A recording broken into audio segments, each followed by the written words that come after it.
Home runs for Kmart in the open, and then Sunshine provided us the play of the year. Mason Maxwell, hard hit, Sonny dives out, trick play, oh, it's a double trick play! Is that the play of the year? Jonathan Sunshine Looters lays out, between the legs bucket, throws it to first, Taylor Justice between the legs bucket. That was psychotic! This is banana ball! And from arguably the play of the year to the play that helped win the Tailgaters the Equalizer Point and win the ball game on Friday night. McDowell over to J5, between the legs, and it's the Equalizer Point for the Tailgaters.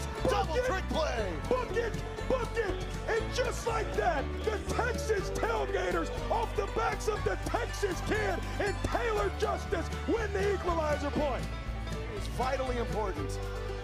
With a win on Friday night against the Firefighters, the Tailgaters faced off in Game 1 of the Banana Ball Open Championship against those Savannah Bananas. And how about a start to it from Jordan Hussein? A little bucket there on a 6'4", 6'3" double play. You've never seen anything like that in your entire life.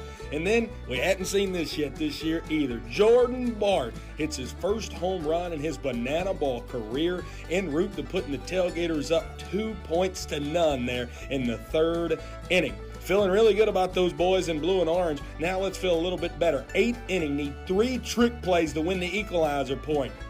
Book it. That is now 13-12 in the trick play category. Bouncer, Taylor Justice, tough play. Joe Sperone loses the cowboy hat.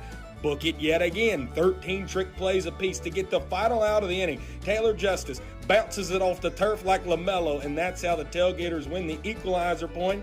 And then, here's how they won the ball game. With the game on the line. High fly ball, deep out to right center field. Watson on his horse. He doesn't get there as it bangs off the wall. Ty Jackson will score easily. Ober's looking for 3 bases.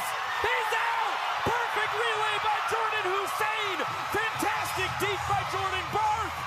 And the Tailgaters hang on 3-2 winners. What do you know about that Jordan connection? And the Texas Tailgaters come in here and upset the namesake of the sport to win Game 1 of the first ever Banana Ball Open. And from a Game 1 victory to winning the whole thing the very next day. Tailgaters putting this in the hands of their all-star from a season ago in Nick Lopez. The 0-2. That's hit well. Deep out to left. Alexiadis on his horse. It settles on the warning track. Lopez around second. Reese gets to the ball. Lopez around third. No relay. Nick Lopez clinches a playoff spot for the Texas Tailgaters. And the boys in blue and orange are going to lock in a playoff spot 6 months early. Nick Lopez, the man who won all the showdowns last year for the Tailgaters, comes up in the biggest spot of his Banana Ball career. We'll see you in October. We just never gave up, man. Even the locker room, we're talking. We're going to beat these guys. They got us last year and the first couple games this year, but we never gave up. That's the difference. And from one historic moment to another, the first ever pop-up game in Banana Ball history at Navasota High School in front of 1,000 people, the Texas Tailgaters, Savannah Bananas, and Kyle Markin welcomes you to the unction as he hits a 2-run blast in the first inning that walks it off for the Texas Tailgaters, putting them up 1-0. What about Jonathan Sunshine Looters, the inventor of the foot volley? 1, 2, 3, 4, 5, 6, 7 times Sonny goes off the legs and the feet to give you a trick play that you've never seen before. Hopefully you'll see it again, but you will never, ever, ever forget it. Sonny does that, and then his counterpart up the middle does this. Jordan Hussein, the captain of the Texas Tailgaters, a behind-the-back bucket as the 10th trick play of the night. And while on the microphone, too, Jordan Hussein pulls out a special one. To end the ball game, the team who's just so trickery in the Tailgaters gets their 15th and final trick play to defeat the Savannah Bananas 5-0 at Navasota High School in Banana Ball's first ever pop-up game. From history to history. Saturday, the biggest Banana Ball game ever, 102,000 people. Chris Clark strikes out, Dude Perfect's Tyler Toney at Kyle Field on the campus of Texas A&M in the top of the second inning to conclude matters. What a special moment that was for CC and those boys in blue and orange. And then Jordan Hussein. Ball four sprint. Typical ball four sprint, you'd think. No. Throw cells in the outfield. Fivers made it to second. He's getting to third. Errant throw comes back in the infield. Where's Jordan Hussein going? He's going home. And home now, Fiver. To the Tailgaters, winning the Banana Ball Open and clinching a playoff spot 6 months early. High fly ball, straight away. Jose Gonzalez Jr., the Texas kid, puts it away. And the Tailgaters win the biggest banana ball game of all time. They hold on, 4-3 winners. If you're gonna come to Texas and you're gonna come at the king of Texas, you better not miss. For the first time ever, the Texas Tailgaters have swept the Savannah Bananas here in the Lone Star State, winning the smallest banana ball game of all time and the biggest banana ball game of all time in the same weekend here in East Central. From one piece of history to the next. Take it away, Sunshine. Sunshine Loaders breaks the banana ball single game trick play record with his 9th trick play here in El Paso. Sunshine tip drill, book it, tip drill, book it. Sunshine, oh what a play, between the legs, tip drill to himself, book it, tip drill, book it. Jordan Barnes, between the legs for one, between the legs, Sonny, book it. But it's Sunshine, tip drill, bucket, trickeration, overload here in Texas. Hit out to Sunshine, between the legs, bucket to first, not in time. Hit the Sunshine, between the legs, bucket. Jonathan Sunshine Loaders, Sunshine, between the legs. Taylor Justice, bucket. Tailgaters win 4-1, and they just broke the single game trick play record with 22 of them. Jonathan Sunshine Loaders 9 trick plays. Bucket for the record. A week after the Tailgaters and Jonathan Sunshine Looters broke single game trick play records, the Tailgaters added to their historic 2026 again in Knoxville, Tennessee.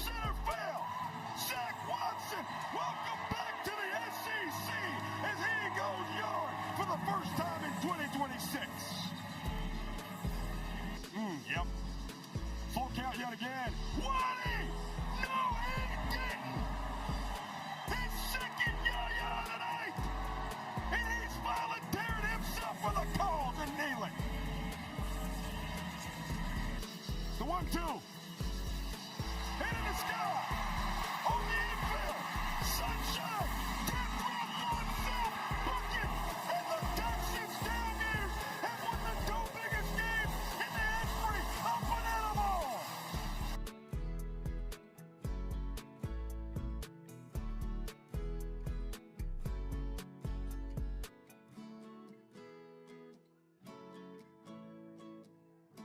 And that sends in the 9-hole hitter in Indiana Stanley. Indiana Stanley! He rolls our made! They're bored right here at Corpus Christi! We're all tied at 3! This is Banana Ball! A heck of a game. This is bananas. No, it's not bananas. This is Tailgaters. Zach Watson, 180 feet from the Tailgaters' 14th win of 2026. Lope, deep left field. Noah Bridges going back. It's gone. It's gone. Lope. Tailgaters walk it off at Corpus Christi, 5-3. Where else would you rather be than Banana Ball? Is that the best feeling in the world? That was unbelievable. I mean, we just battled the whole 9th inning, and Indy's been struggling. Homer, Waddy sets the tone. I've been struggling a little bit. Stayed with my swing, won the game just like that. And we're just a bunch of junkyard dogs, and I love these guys. Mason, Sunshine, there it is, double bucket. Jonathan Sunshine Loaders is the quickest player ever in Banana Ball history to 100 trick plays in a single season. You have been the face of trick plays. No one does it better than you. What does it mean to get to 100 trick plays tonight? It means a lot. It's not just an individual thing. It takes a lot of amazing teammates to do double trick plays, to be bought in to do that. Captain Jordan Hussein set an awesome tone for us right from the beginning. He said, we are going to do tricks even in the 9th inning, and we just follow his lead. He'll have to face Kyle Martin. No, he didn't. No, he didn't. Welcome to history. Kyle Martin is the new single-season home run king in the history of Banana Ball. 16 home runs, surpassing Jake Skull against the Party Animals. He does it in the 9th inning to pull the Tailgaters. The Loco Beach Coconuts, the Texas Tailgaters. A Game 2 battle looms here in Military City, USA. Last night, the comeback Coconuts stole one here in Texas, scoring their final 2 points in the final 2 innings, notching their 19th win by a final of 3-2. Now, trying to end a season-long 4-game losing streak, the Texas Tailgaters will show some gratitude by saying thank you, thank you, thank you, and sending Brett Sanchez out to the bump as the Coconuts will ride the hottest arm in the sport, Will Etheridge. Come on in and stay a while. This is Banana Ball from San Antonio. He's AJ Swiatek, the voice of the beach. I'm Brett Loftus, voice of the Texas Tailgaters. And a happy Saturday evening to you, America, and everyone in virtual Texas Tailgaters land. Last night, Game 1, AJ, not a whole lot of offense, but it was the arms from both sides that were the stars of the game, and then Coconuts end up prevailing 3-2. We've kind of grown to expect that at this ballpark specifically. With the wind blowing in last night, it was just that extra factor that made it so hard for any ball to leave the yard. You really had to find gaps, and pitching defense was the story. The Coconuts stayed gritty. They capitalized on mistakes that led to a Game 1 win.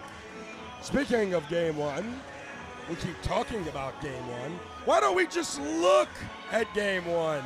Like we said, 3-2 ball game. No yayas last night, but a lot of good pitching, a lot of trick plays, AJ Swiatek.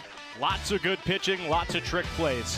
Why not do it twice? Double trick play from the Texas Tailgaters on the first ball in play. That set the tone. The Equalizer Point was mightily denied by the league's leader in tricks, but the Coconuts struck first. It was a 1-0 ball game.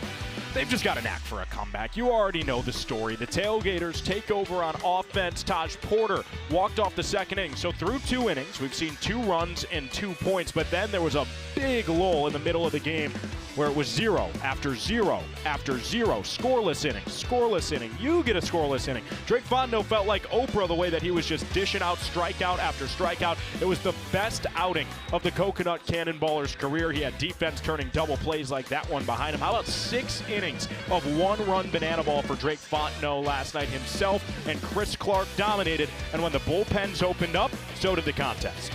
Yeah, this was the final out that Drake Fontenot had last night. You mentioned the bullpen. The first guy out of the bullpen gave up the second and final point of the night. Blake Benson to the Texas Tailgaters via a walk-off ball for a sprint. Ben Parker, this was a big play in this ball game. Trick play missed in the 8th inning that then led to this. Tanner Allen, an RBI double that just barely missed being a home run out there in right field. And then another run scores here in the top of the 8th. 2-2 ball game now heading to the 9th. We're all knotted up. The Coconuts, well, before we can even make it to the 9th, I should say, here in the 8th, great pick-off move by Joe Filomeno to secure that second point. And then the Coconuts pulled off yet another comeback. J.D. Urso worked a 6-pitch ball for a sprint that scored Gideon Antle, and it was time for a rematch of history. The last time a Kyle Martin Golden Bat took place against C.J. Williams, it ended with a game-winning home run. Not this time. The villain moved to 11 for 13 in save opportunities. He came in and slammed the door shut like it was never open in the first place, and the Coconuts, just like that, are within striking distance at the top of the Banana Ball Championship League. Yeah, and for the first time in a while, Tailgaters not in first place. Now, albeit, they have one more win and one more loss than those Savannah Bananas, who are playing a 2-game series in Oregon this weekend. But they have, 5 1/1000ths of a point less than the winning percentage.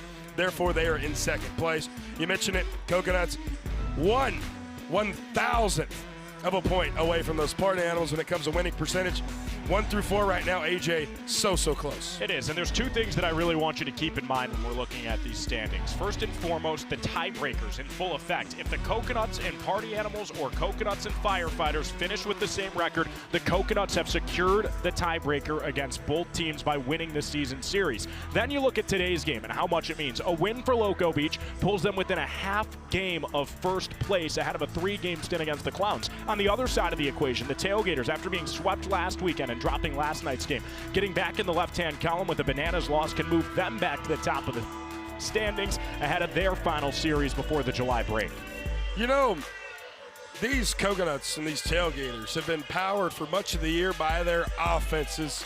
And earlier today, our very own Rex Castillo got to talk to the stars that man the hot corner for each of these offenses, Dane Tofflin and Jordan Barth.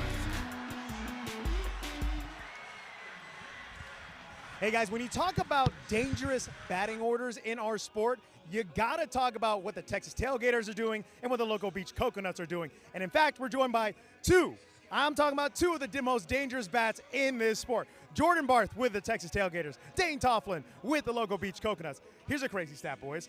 The top 8 batters in our sport, 6 of them, they wear these uniforms. We'll start with Dane first. Dane, obviously a lot of attention has gone to what TA is doing. A great run so far. But it's not just get past one guy. You got to worry about the rest of the 9 guys in this batting order. What's it like to be part of that group? Yeah, I mean, it's a blessing. We have a very, very deep lineup. We got a lot of guys that can hit the ball. Obviously, when we got Pumps, TA, and myself at the top, we're usually looking for a scary first inning and a scary start. So, I mean, it's a lot of fun to be a part of. And it's fun to hit behind them because they're usually on base every time. Means a lot of ribbies for that guy. But talk about dangerous top of the order. Jordan Barth hitting cleanup behind Kmart, who's obviously having a historic run. But Kmart, if he's not hitting it out of the park, he's usually on base. How much fun is it to hit behind that guy and get some ribbies yourself as well? Yeah, I mean, usually he's always on base, or I get to lead off the second inning when he hits a walk-off in the first inning. So it's been a lot of fun, and, you know, 1 through 10, we've been swinging it, and, yeah, like we got a deep lineup. Guys are always on base, and it's a lot of fun to be a part of.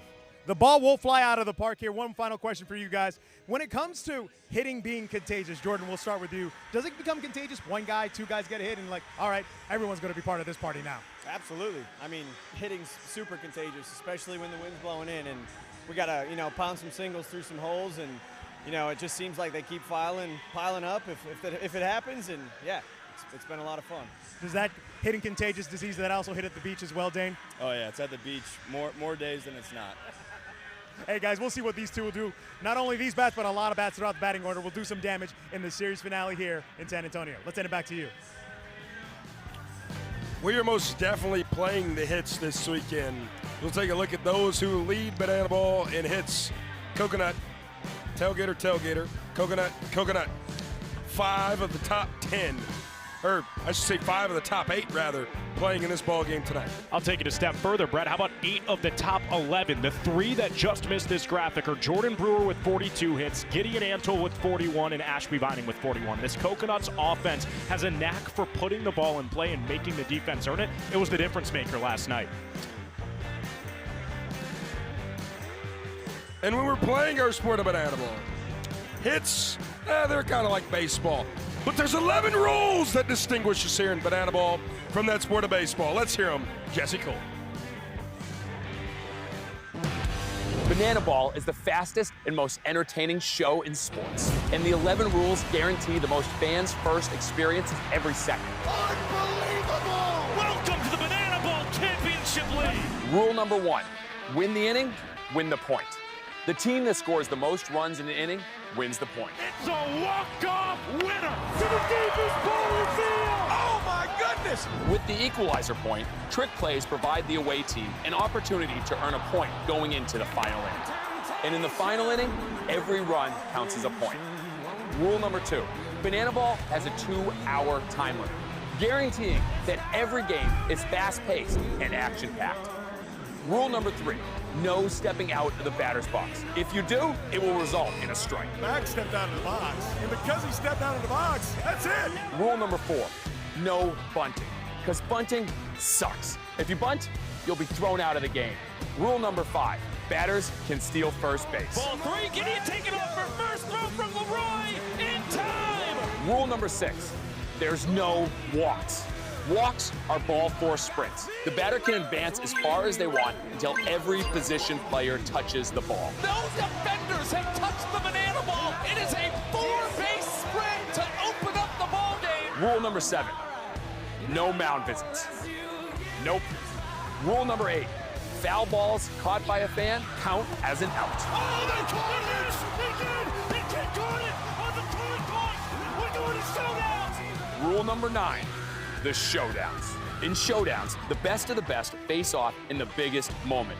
One hitter versus one pitcher with one fielder behind him. And the hitter has to score. Deep to right center. See you later. Rule number 10, the banana ball challenge rule gives the coaches and you, the fans, a chance to impact a call on the field. Rule number 11, the golden batter. Once a game, each team can give any player an at-bat, regardless of the lineup. This offers the biggest matchups on the biggest stage. Big on big. Gamer, let's go! Let's go! Let's go! Get out of here, ball! That thing had a family! And those are the rules of banana ball. Those are the rules that we're playing by here in the sport of banana ball here tonight in San Antonio, Texas, a ballpark that the Tailgaters have been before, as well as A.J. Swiatek here at the Wolf, as it's affectionately known, Nelson W. Wolf Municipal Stadium. Yeah, and last night was a great display of what you can expect from this ballpark. The wind today continuing to gust in, so don't let the 310 to left fool you. Even the best pull-sided hitters are going to have to get every bit of the banana ball to get it to leave the yard here tonight. It's going to be about Will Etheridge and Brett Sanchez, and fortunately for us, those are two of the premier arms in this sport that we get to watch go toe-to-toe. You mentioned Will Etheridge starting tonight. It's another guy who's been quicker than quick this year for the Loco Beach Coconuts. His name is Kyle Perry. Earlier today, he quickly caught up with Rex Castillo.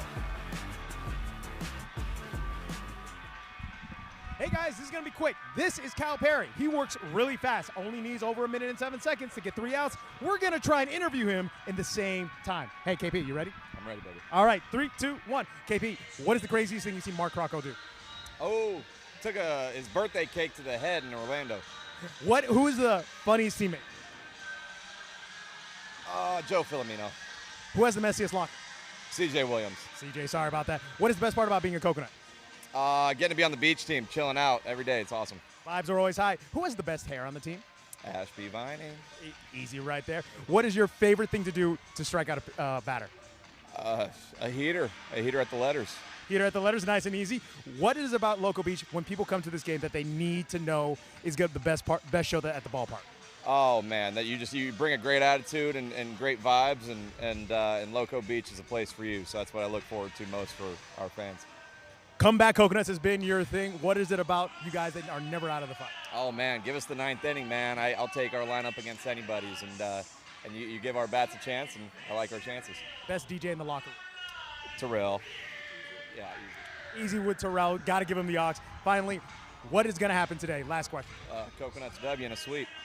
1 minute and 7 seconds on the dot. This dude is a pro. I'm out of breath. Like the jersey says, 1-1. Guys, back to you. Well, that was quick, man, from KP. I tell you what, it's hot. Not a better way to say that. I've sweated through my pearl snap 17 and a half times. We haven't even thrown first pitch yet, AJ. Yeah, the good news is the sweat is working magic on my hair right now. I'm trying to look at the positives here at Loco Beach. I'll tell you what, in my heart, it's always 110 degrees and sunny. Now that I'm feeling 100 degrees and sunny, my heart may be a little bit too on fire. But salt water, it does good things for your hair. I've heard that sweat is salty. I've tasted it, so I guess those are two of the senses that I've had go my way. And regardless, it is hot at Loco Beach, and there is a hot arm that we are going to watch take the mound. The hottest arm in the Banana Ball Championship League. No one's been more on than Will Etheridge. Hey guys, thank you so much. I'm now joined by pitcher Will Etheridge, who shared a really special and really powerful message with a lot of our fans in Banana Land last month. Will, talking about your mental health journey, how honest you were, how vulnerable you were, was really courageous. But what was it like ever since you put out that message in that talk in the booth with AJ? What's the response been like from Banana Land and our fans all around?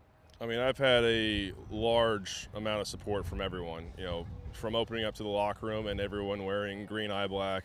It really felt like I was at home with some people, and it felt great to have that kind of support and connectivity with my teammates, and even, you know, playing with the firefighters. They were more than willing and happy to do it. And then ever since then, I've had, you know, countless number of fans each day coming up to me with their support and say, hey, it really means a lot because they're going through the same thing, and, you know, having someone speak out again about it is just like a very, very touching for them, and it means a lot to them and means a lot to me. And we've had those conversations, and, you know, we've built such a good, strong support system with our fans, and we really love it. So. You mentioned that a lot of people are supporting you. A lot of people also choose to, you know, go through this mental health journey by themselves, which can be a really daunting task. Ever since you've allowed people to see what you're going through and be honest with it, what's it been like to just kind of let that burden out there in the world and see all the support come back your way? Oh, it's been incredible. I mean, going from, you know, feeling like you're on an island to all of a sudden everyone's on that island with you. I mean, it's such a powerful feeling that you're just freed up and, you know, can be yourself, essentially. It's allowed me to do so much more in life and not have to worry about, you know, being anxious about certain things, and, you know, hoping that I just don't have to live in a shadow or behind a closed door. It's just like everyone's been so welcoming, and just like hugs and everything. I mean, it means a lot to us. Has it turned into a game changer as well? Because speaking about your game, it's absolutely, you're flying on the mound now. Sub-2 ERA, double-digit strikeouts, 1 ball 4 sprint. Has the mental health exposure that you're going through with your journey, has that led to the performance on the field? Like I said, it just allows us to play freely, you know, talking about it. And I know there's some other players that have came up and spoken up about it themselves, and you can tell that when you have that weight off your shoulder, it feels so freeing. And that's how I felt since I've kind of put that message out there. And just having that support, like I said, it doesn't matter who it has to be, family, friends, teachers, co-workers, you know, having someone in your corner, it means a lot. And every single one of my teammates have my back. And it's amazing to see what you're going through. You're an inspiration out here, my friend. Thank you so much for your honesty, your vulnerability with your mental health journey. Guys, one-on-one, let's send it back to you. One thing's for certain, I am always in Will Etheridge's corner. I appreciate him taking the time again to open up and openly speak about his mental health journey. And let's take a look at the numbers. I mean, since the Banana Ball Championship League Open, Etheridge has been dominant. But in the month of June, there has been no pitcher better than Will Etheridge. He's made 9 starts since the Open. Let me put that in perspective. He didn't start a game before the Open. So in his 9 starts this season, Will Etheridge has gone 35 innings of work, where he's issued just 10 ball 4 sprints and has a sub-3 ERA. He's taken his play to a whole other level. The F factor here in the month of June has gone 16 innings of work with a 1.69 ERA and a 14-1 strikeout to ball 4 sprint ratio. I cannot emphasize enough how unreal that is. Como se dice, pitcher of the month? I think so for Will Etheridge. He's been absolutely incredible in the month of June, and again, we very much so appreciate him opening up with our very own Rex Castillo about his mental health journey. Now, let's take a look at the man that he'll be facing tonight, along as the full season stats for Mr. Will Etheridge. It's our starting pitching matchup here tonight. Baby Boo versus thank you, the 2 best strikeout sellies, in my humble opinion, in our sport. Yeah, and something you don't see with Brett Sanchez is his domination against right-handed hitters. Look at this. He's gone over 54 innings this season. Righties are hitting a mere 171. Their batting average against Sanchez is 171. Lefties, on the other hand, getting a little more success, 286 the average against Sanchez. So with a lineup that's littered with right-handed bats, the Coconuts are going to have to find a way to eat against a change-of-pace guy like thank you, Brett Sanchez. He's a guy who throws from a side arm slot and will throw you off. It's had righties off guard all season long. Yeah, I think this is the same matchup we've seen earlier this year. Both of these guys pitched in Amarillo, not against each other. Will Etheridge, a shorter start in that one, only going 3 1/3. Brett Sanchez went 6 innings that weekend, and to that point had been the longest outing of any Texas tailgater this year. Now let's look at the teams tonight and the keys to success for both the Coconuts and the Tailgaters. First, your boys from the beach, what they got to do, man? It's about plate discipline. These numbers speak for themselves. Loco Beach last night was able to win drawing just 3 ball 4 sprints. But how about games where their offense has 4 or more? Loco Beach is 19-17 on the year, 12-3 in games where they have had 4 or more ball 4 sprints. That has been the key to success all season long. And when you're playing a team as talented as the Tailgaters, you've got to do your best to beat them at their own game. Loco Beach is one of just 2 teams this season to win the equalizer against these boys in blue and orange. Last night, the Tailgaters owned the trick play contest. The extra point would have come in very, very, very well for some insurance in the ninth. So Loco Beach looks to out-trick the Tailgaters and remain patient at the plate. Book it. It's that simple.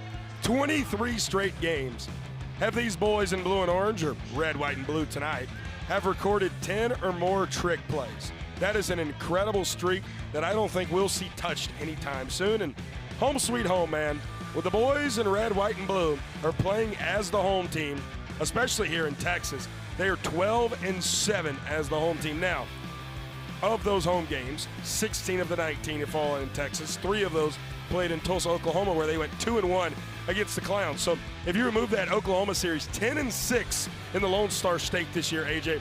The Texas Tailgaters are very good in the state of Texas. Well, Brett, that really interests me, to be honest with you, because it feels counterintuitive. That means the Tailgaters are 8-8 as the road team, as the league's leader in trick plays. You'd think that equalizer point a guarantee for them, but clearly this team elevates their play when they're playing in front of their faithful fans right here in Texas. Yeah, and you know, when you talk about that equalizer point, I think it's so interesting. You look, the Coconuts are the only team to earn the equalizer point against the Tailgaters this year.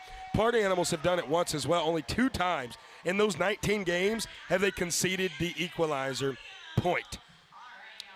Those are keys to success tonight, as down on the field, Megan, one of our great Texas two-steppers, ready to get the fans warmed up here at the Wolf. On our feet, and please help me welcome to the field our fan warm-up leader, 7-year-old Miss Aria. All right, Miss Aria. Now, whatever you do, all 9,200 people are gonna do with you. Are you ready? Yeehaw! Let's do this, y'all! Should we clap our hands? Way up in the sky? That's perfect! What's next, Aria?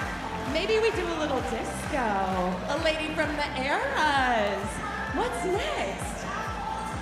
Oh, touch your toes! All right, Aria, we're gonna get our punches in today. A little scuba for the coconuts. And we all brought our lassos, we're in Texas. Uh-oh, did you guys get your cardio in today? Jumping jacks!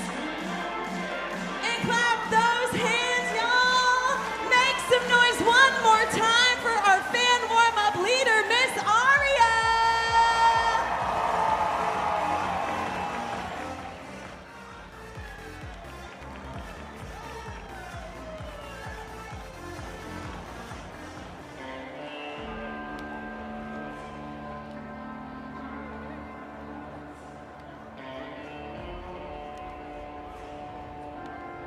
Ladies, gentlemen, boys and girls, and parking lot party people from around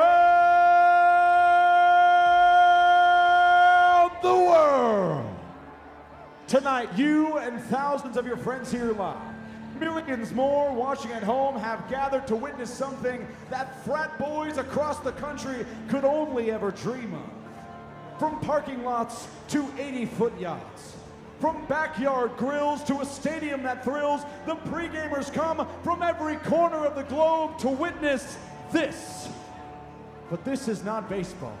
No, this is the arena where these Texas two-stepping, tradition upsetting, big hit-getting ball players await the opening of the gate to deliver a Texas-sized beatdown to whoever lines up across from them. And tonight, ladies and gentlemen, well, it looks like the Loco Beach Coconuts are about to find out why you don't mess with Texas. but this is not your granddad's pastime. This is not just another night at the ballpark. No, this game is baseball by birth. But it's fruit by name and an absolute worldwide phenomenon by the grace of God. So now is the time for all of you here in San Antonio, Texas, to get up on your feet and give me your voices. Because this is the greatest pregame in sports, and it never ends. Ladies and gentlemen, this is Banana Ball! The starting lineup for your Texas Tailgaters. In left field, number 2, Zach Watson.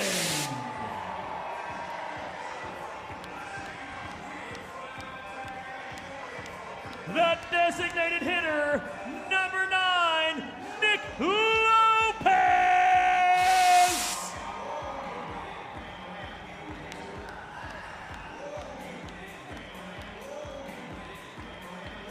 In right field, number 27, Kyle Martin.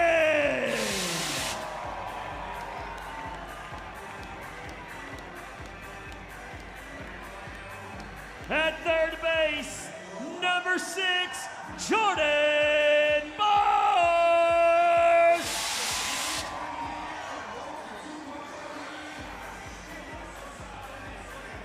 At first base, number 85, Taylor Justice.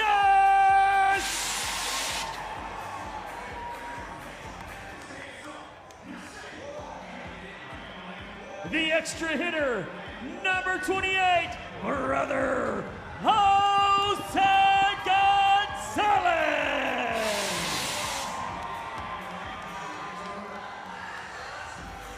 In center field, number 7, Indiana Stanley.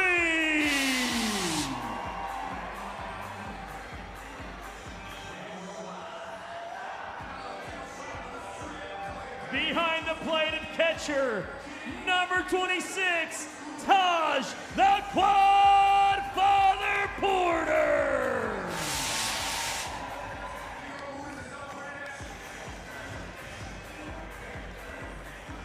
At second base, number 11, Mac Danford.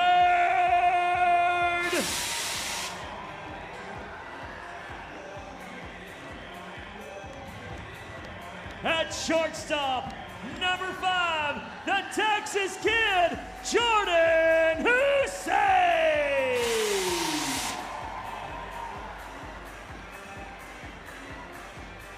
The starting pitcher, number 17, Brett Sanchez.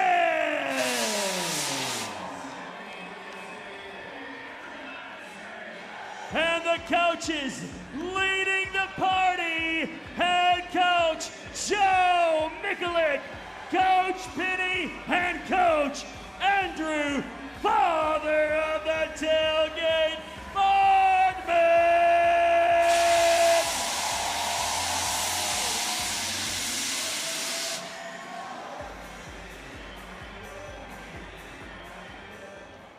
Ladies and gentlemen, at this time we ask that you please rise if able. Remove your caps and join us in honoring America with the singing of tonight's national anthem. Please welcome to the field, Laura Shelton. Oh, say, can you see by the dawn's early light what so proudly we hailed at the twilight's last gleaming, and whose broad stripes and bright stars through the perilous fight o'er the ramparts we watched were so gallantly streamed, and the rocket's red glare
how blessed are we to witness the Texas Tailgaters and the Loco Beach Coconuts meet for Game 2 here in San Antonio, Texas.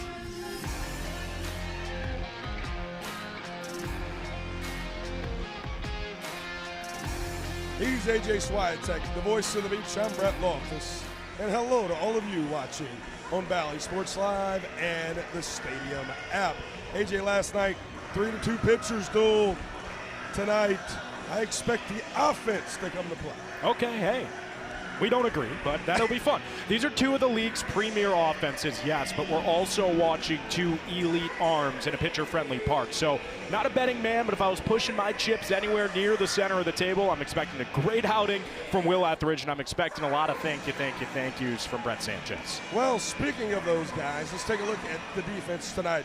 For the boys representing the state of Texas, those Texas Tailgaters, it's the best trick play duo up the middle in Jordan Hussein and Jonathan Sunshine Looters, and a guy that we've come to know and love out in left field, Zach Watson, Indiana Stanley, Kyle Martin, Taylor Justice, and Jordan Barth on the corners, and then a man that, AJ, you're really impressed by and what he's been doing. Taj Porter, 30 straight games behind the dish for him. Yeah, that speaks for itself. I mean, the period ends the sentence, but it probably should be a couple exclamation points. How about 30 games in a row catching for Taj Porter? The Tailgaters have played 35 games this year, so that means really dating back to March, you haven't seen anyone behind the plate other than the quad father. It's for good reason. He's got one of the best arms behind the plate in the year, really rivaling Bill Leroy, and he's the battery mate of Brett Sanchez. Speaking of Mr. Stank, let's take a look at the man in the middle, Brett Sanchez, the pride of Slidell, Louisiana. Third in the Banana Ball Championship League with 51 ponches this season, a 3.48 ERA that also ranks in the top 5 and has induced 98 trick plays, only second to his teammate Christian Davis. But we mentioned that lineup of the Loco Beach Coconuts. He's going to have to face a whole lot of guys who are hitting a whole lot over 300 this year. Yeah, the top 6 in the Loco Beach Coconuts lineup is all hitting over 300, as is the 8-hole J.D. Urso. The problem when facing against Brett Sanchez is you've got to find a way to hit it to the gaps. There is no pitcher on the Tailgaters staff who has more air outs. 79 outs behind Sanchez have come on pop flies and line drives. That sets up this Tailgaters team to do their double tip, double trick play that they do better than anybody. So the message today from Coach Crocco to this lethal lineup that leads the league in batting average is keep the ball low and find the gaps. Pumps looks to be ready, the nickname affectionately for Ben Parker. Brett Sanchez looks ready. There's only one more man that needs to be ready for us to begin this ball game. He's the father of the tailgate, and his name is Andrew Bartman, who in a moment is going to get us ready to play some banana ball. There's Chris Clark and Jonathan Hughes playing around with that big soccer ball. I'm getting word Grubb is also ready, but as is Coach Bart down there by the grill. All right, San Antonio, we're getting ready to start this party. And in banana ball, we like to say start the clock. But in tailgater country and the great state of Texas, we're going to say light the grill. So help me out on the count of the 3 and say light the grill. Ready? 1, 2, 3. Showtime. Showtime indeed. The 19 and 17 Loco Beach Coconuts. It's the 20 and 15 Texas Tailgaters. The 2 best offenses this sport has to offer. 2 of the best pitching rotations the sport has to offer. And first pitch here in San Antonio for Game 2 is at 7:04 Central Time. Pops, for the first time in a long time, did not get on base last night. Did via trick play miss, but not via way in which he got on base. His first strike of the night for Brett Sanchez. Was 0 for 4 last night. First time in a long time. How about the first time since he played at William and Mary, where he had a 32-game on-base streak there? This guy just has a knack for getting on the bases. He's worked more ball four sprints than any Coconut, and now it's a prove-it pitch to get things going. First payoff pitch of the ball game.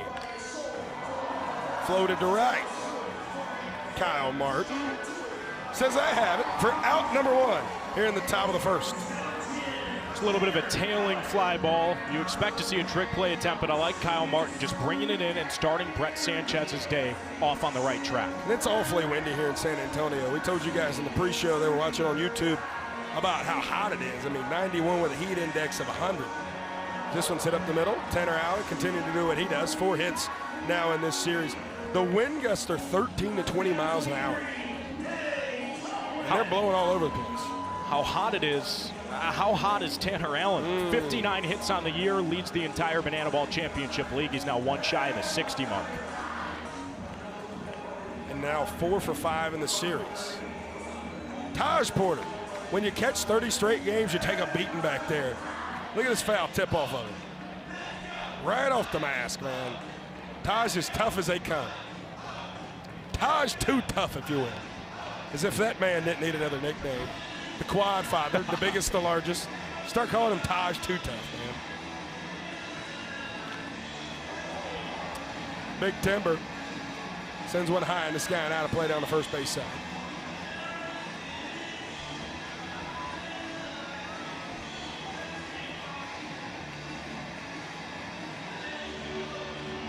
Tanner Allen, he's not getting too far off of first over there.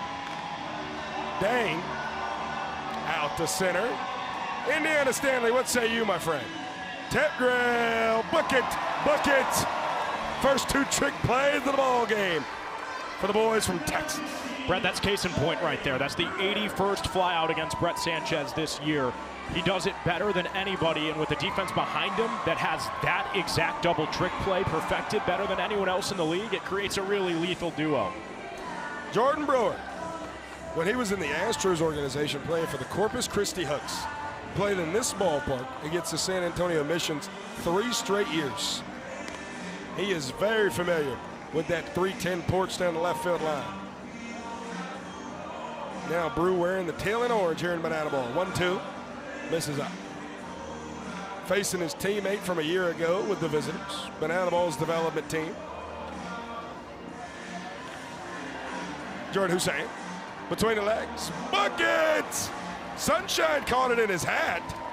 I believe that's only 1 trick play, but nonetheless, 3 trick plays there in the top of the first for the team that does it better than anybody in all of Banana Land. And a 0, nonetheless, the most important part there for Brett Sanchez. Now, AJ, let's take a look at how your boys will line it up defensively. Very efficient start for Brett Sanchez. Will Etheridge and company going to hope for very similar results in their half of the first inning. It's Ashby Vining behind the plate today. J.D. Urso playing the hot corner for both games in this series. Now about the birthday boy, Grady Morgan turning 26 today out in left field, so happy birthday to G-Morg.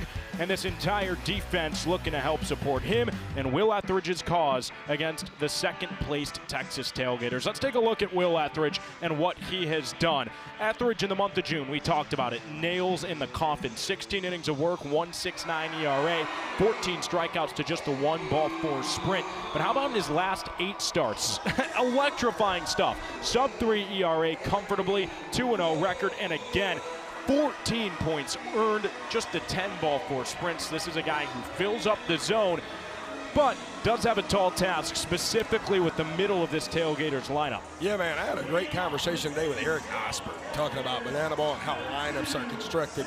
And the way Joe Mikulik, the skipper of the Texas Tailgaters, constructs his lineup is as good as anybody. You see 1, 2, and 3. Your MVP front runner, Kyle Martin, hitting there in the 3-hole.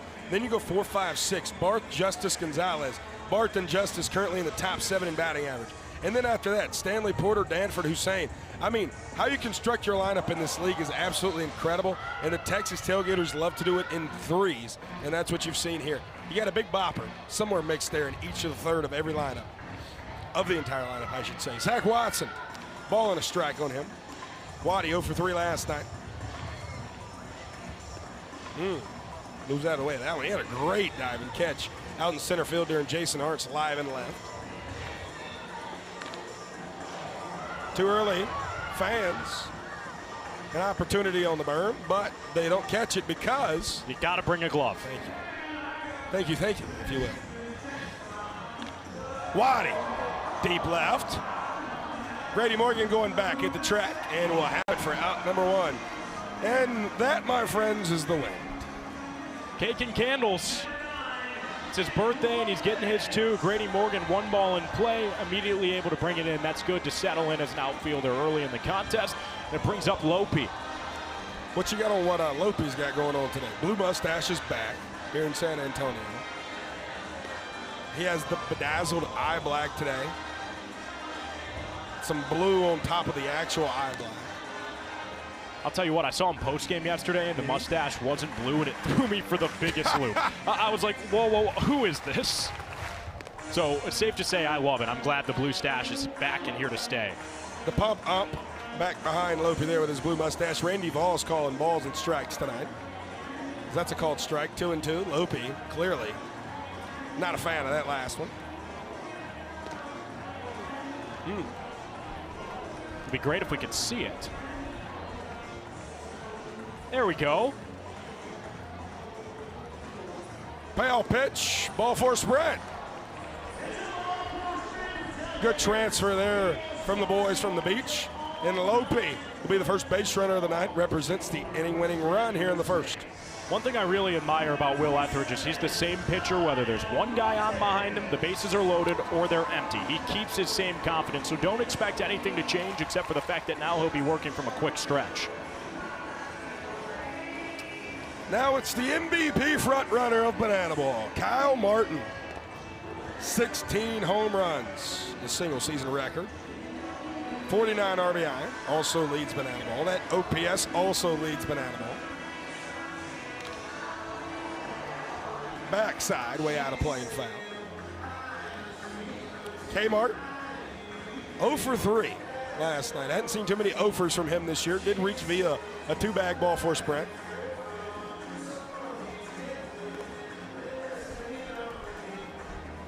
Good pitch there from Will, but not getting the top of the zone right now. And if you got to keyhole this guy, it's going to go a long ways.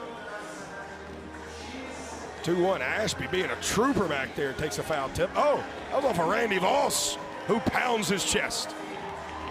Grubb, of course. Coaching first base. The 2-2. Another payoff pitch coming from Willie F., man. Hadn't seen too many of these in these last 8 outings where he's been so strong. He's been rather efficient today. Pitch number 17 and just 3 ABs thus far in coming. I mean, entering this outing, we'd seen just 1 ball for Sprint issued this month. He's now in danger of doing it twice in his first inning of work here against the Gators. Kmart sprays it out to left. Deep left, and it's gone! Back to our regular scheduled programming. Turn that TV on. Honey, the auction is on. Home run number 17 and a 1-0 lead for the boys in the red, white, and blue.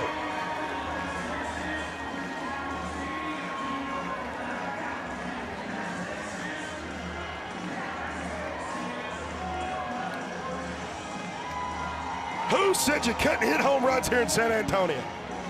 I don't believe you, AJ Swiatek. That's Kyle Martin playing duck. Oh, Goose! The Goose. The Goose is mad as Kmart sits on home plate. Mind you, that's a celebration those guys came up with on their own. That is not from the entertainment team, and that somehow makes it so much better. Oh, man. The auction goes backside, and the boys from Texas lead it here in Texas 1-0.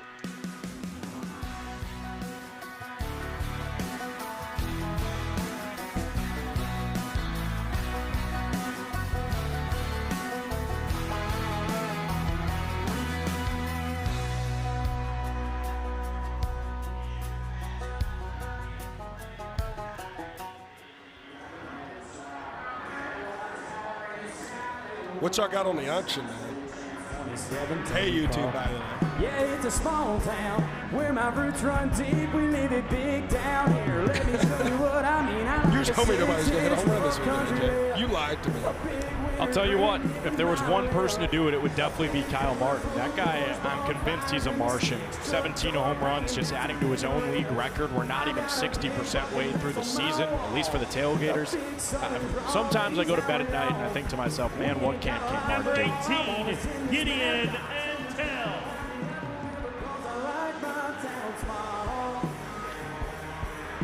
I too like my town small, in case you're wondering. By the way, we had a prediction in the YouTube chat tonight for a 2-homer game from Kmart. Halfway there, by the way. That was from D. Dozer, 3889. Jason Hart playing live in left field. I mean, after he was hitless last night, you had a feeling Kyle Martin was due. I did. Yeah, I talked to him earlier today. I said, "How you doing today, Papa?" He said, "I'm okay." That's code for I'm going to hit a bomb tonight. that's what that is. He was right. We love you, YouTube. Thanks for spending your Saturday here with us.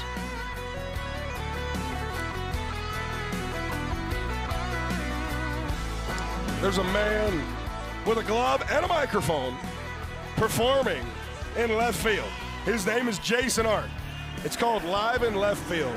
Jason is the active left fielder in this Banana Ball game, while also singing a bunch of country hits and even some of his own original music as we begin the top of the second. Brett Sanchez throws one middle to get in and tail, 1-0 count. High in the sky. Sonny, what say you? Tip drill. Bucket, bucket! Sonny, JB, 5-0 in the trick play category. Beautifully done by that Texas Tailgaters defense. It goes from Sunshine to Barth for yet another double trick play. Now 5-0 for the Tailgaters in that category. Ashby Viney. Wow. Been a lot of Coconuts and Tailgaters thus far that have not been pleased with the strike zone. There's only one out in the top of the second. Trick pitch. JB. Buckets. Rack him up. Brett, to revisit the point you just made, I think some of that frustration from Ashby Viney comes from the fact he was just behind the plate in the bottom of the first inning, and he must not have been too happy with some of the calls. Then came to the plate, felt like it wasn't going the other direction. Really interesting, a catcher's perspective of the zone, because they see it from both angles. Grady Morgan, the birthday boy of the dish. He's got a ball and a strike on him. Wow. Sunshine. The foot volley. Between the legs. Bucket, bucket. Dear good Lord above. 3 up, 3 down. The Tailgaters lead the trick play battle 8-0. We played 2 innings. Man. Goodness gracious alive. If I wasn't a Texas Tailgater, I don't know what I'd be doing. Let's go down to the field for bumper to bumper. Fans, there's truly no bad part of a tailgate, but if I had to pick a least favorite, it would probably be the traffic on the ride home. And if you've driven around 1604 here in San Antonio lately, you know exactly what I'm talking about. And so to simulate traffic on the ride home, we've got 2 pairs of tailgate dads here who are going to race from here to home with a helmet between their butts. The first one to make it there will win a race week to bumper to bumper. All right, gentlemen. Line yourselves up. We're racing that way towards home. Get those helmets between your butts. We're going to beat the traffic in 3, 2, 1, go. We've already got a couple fumbles, couple flat tires. Get it between your butt. Bojo, get those hands up. I see you trying to cheat. There we go. A lot of stop and go traffic here over my first base. Looks about right. We've got some steady driving here from Lance and Ben. Rich and Bojo falling behind. Whoa! An illegal merge. Somebody's got to pull it over. A collision. Oh my gosh, a pileup has occurred right behind home. And your winners of bumper to bumper, it's Ben and Lance.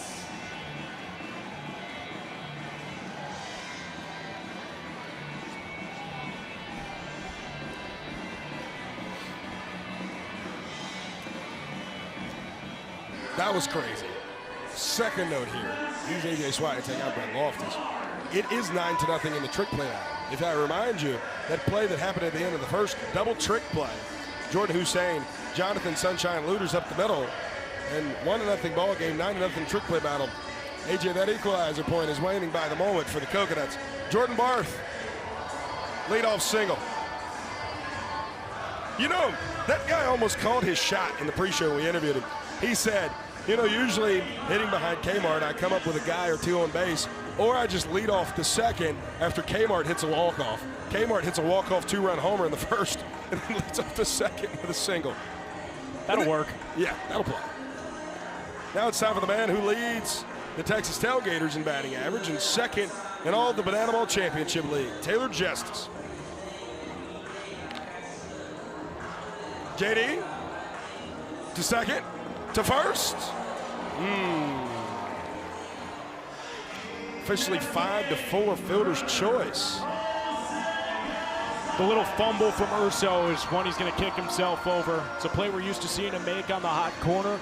Gave just the extra half second for the runner to be safe at first. Get another look at it. Yeah, just beat it out with his legs. Brother behind 0-1, Jose Gonzalez Jr. Houston, Texas kid. Played at Texas State. Also a former Texas leaguer with the Corpus Christi Hooks last year in 2025. 0-2 from Willie E. Foul. I'm really itching for a baby boo right now.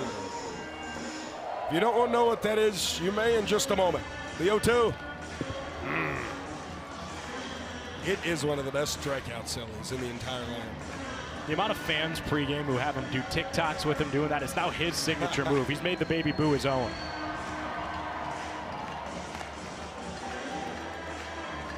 Where did that come from?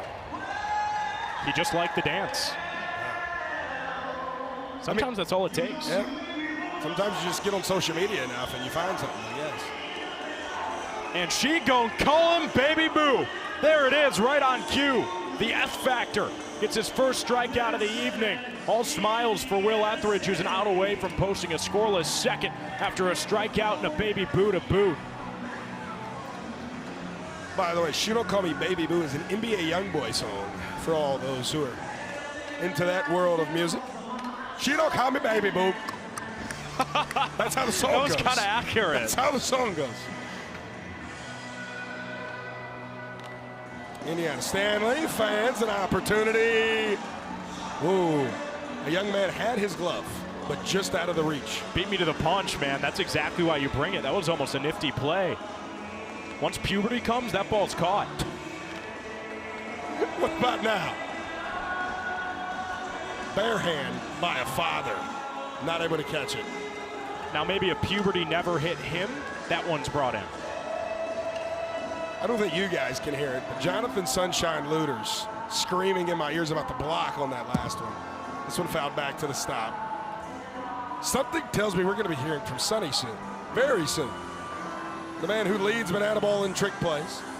He's got those things in his ear. He usually tells me that he's going to be mic'd up. Did he go?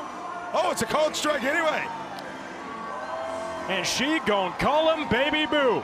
The F factor gets the train right back on the tracks. It's a scoreless second for Will Etheridge and the Coconuts. The Tailgaters head to the third with a 1-0 lead. Coconuts offense looking for answers next on Bally Sports Live.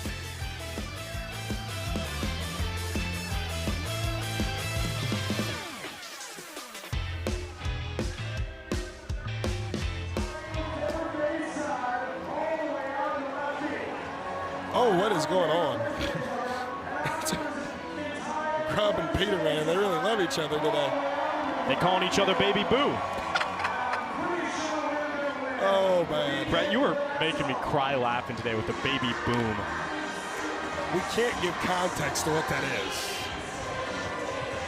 But yes, baby boom indeed, man. Sunshine, how are you doing? No, not yet. I just wanted to ask you how you're doing. Don't worry, Sunshine. I can't hear you anymore. Now I can hear you. You were not live. Only we can hear you there. It's just funny. Yeah. Well, it's funny because AJ and I could hear you, but I know America couldn't, and so that's what made that funny. Yeah, you're teasing the people at home. I love it because we haven't shown who's on the mound yet. This is good, Sonny. This is called television. See, you do the trick plays and all that. Now you're learning to do the TV. That was good. Not for me, Sunshine. That should be. So, Mike, how much time we got? We got a few moments here, a few seconds. If I could tell you guys a story, I have enough time. I tell Sunshine before every game, I want to see something nobody's ever seen before. And that last trick play was it. By the way, Sonny, you did get a trick play for that one in the first. You caught it in your hat? Yeah. All right. We must wait a moment, Sonny.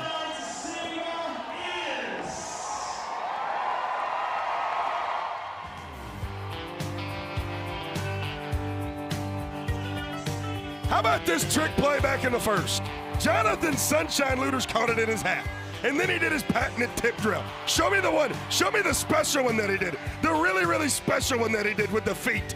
It was crazy. And now we have him on the broadcast. Sonny, how you doing, my friend? Brett Loftus, as I always say, it is so good to hear your voice, man. AJ, great to see you as well. Sunshine, I'm going to give you one more chance. We've talked about this. How are you doing today? AJ, I'm doing very effervescent today. You already know. Yes! Before we must shut it down, we have something cool happening. Okay. This makes me effervescent. Look who's on the mound. So it's Caden Bowler, who played in Jason Art's band, who traveled with us last year, Sunshine. And Jason Art, my July on the bump, who, until he had some arm issues late in his high school career, was a full-time pitcher. This is what the people want right here. This is band member versus band member, or former band member. Rivalry. I love it. Oh, yeah, strike one. Oh. Wow, I don't know where that missed. By the way, Brett Sanchez is playing left field.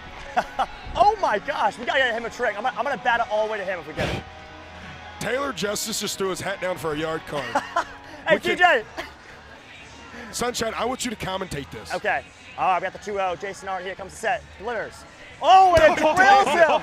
Oh, it smokes him. He's going to, oh, yeah, brawl. Oh, we're going. We're going. Oh. And two friends who were foes are now friends again. You're coming for our jobs, man. That was great. And look at Taj Porter here. He is surfing on Caden Bowler. This is a liability. I want trainers out on site.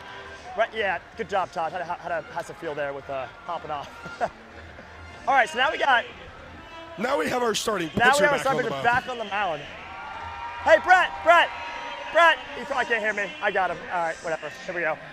Sonny, we played here last year in San Antonio. Yeah. Great time, great crowd. Yep. How cool is it to see the maturation and the growth of our brand being back here and see how bought in these people are in San Antonio? It is so cool. I mean, for us to be able to be back here and see the growth of the Tailgater Nation and all over the state of Texas, really, not just in San Antonio, is super cool, and we absolutely love that. Super, super special. Ooh, good pitch. And I know we're to continue to grow, tailgater-wise and banana ball, and it's just so, so cool. That's what I can sum it up. I don't think Caden Bowler's going to run. Oh. Sonny, go get that. Here we go. All right. Ah, boy.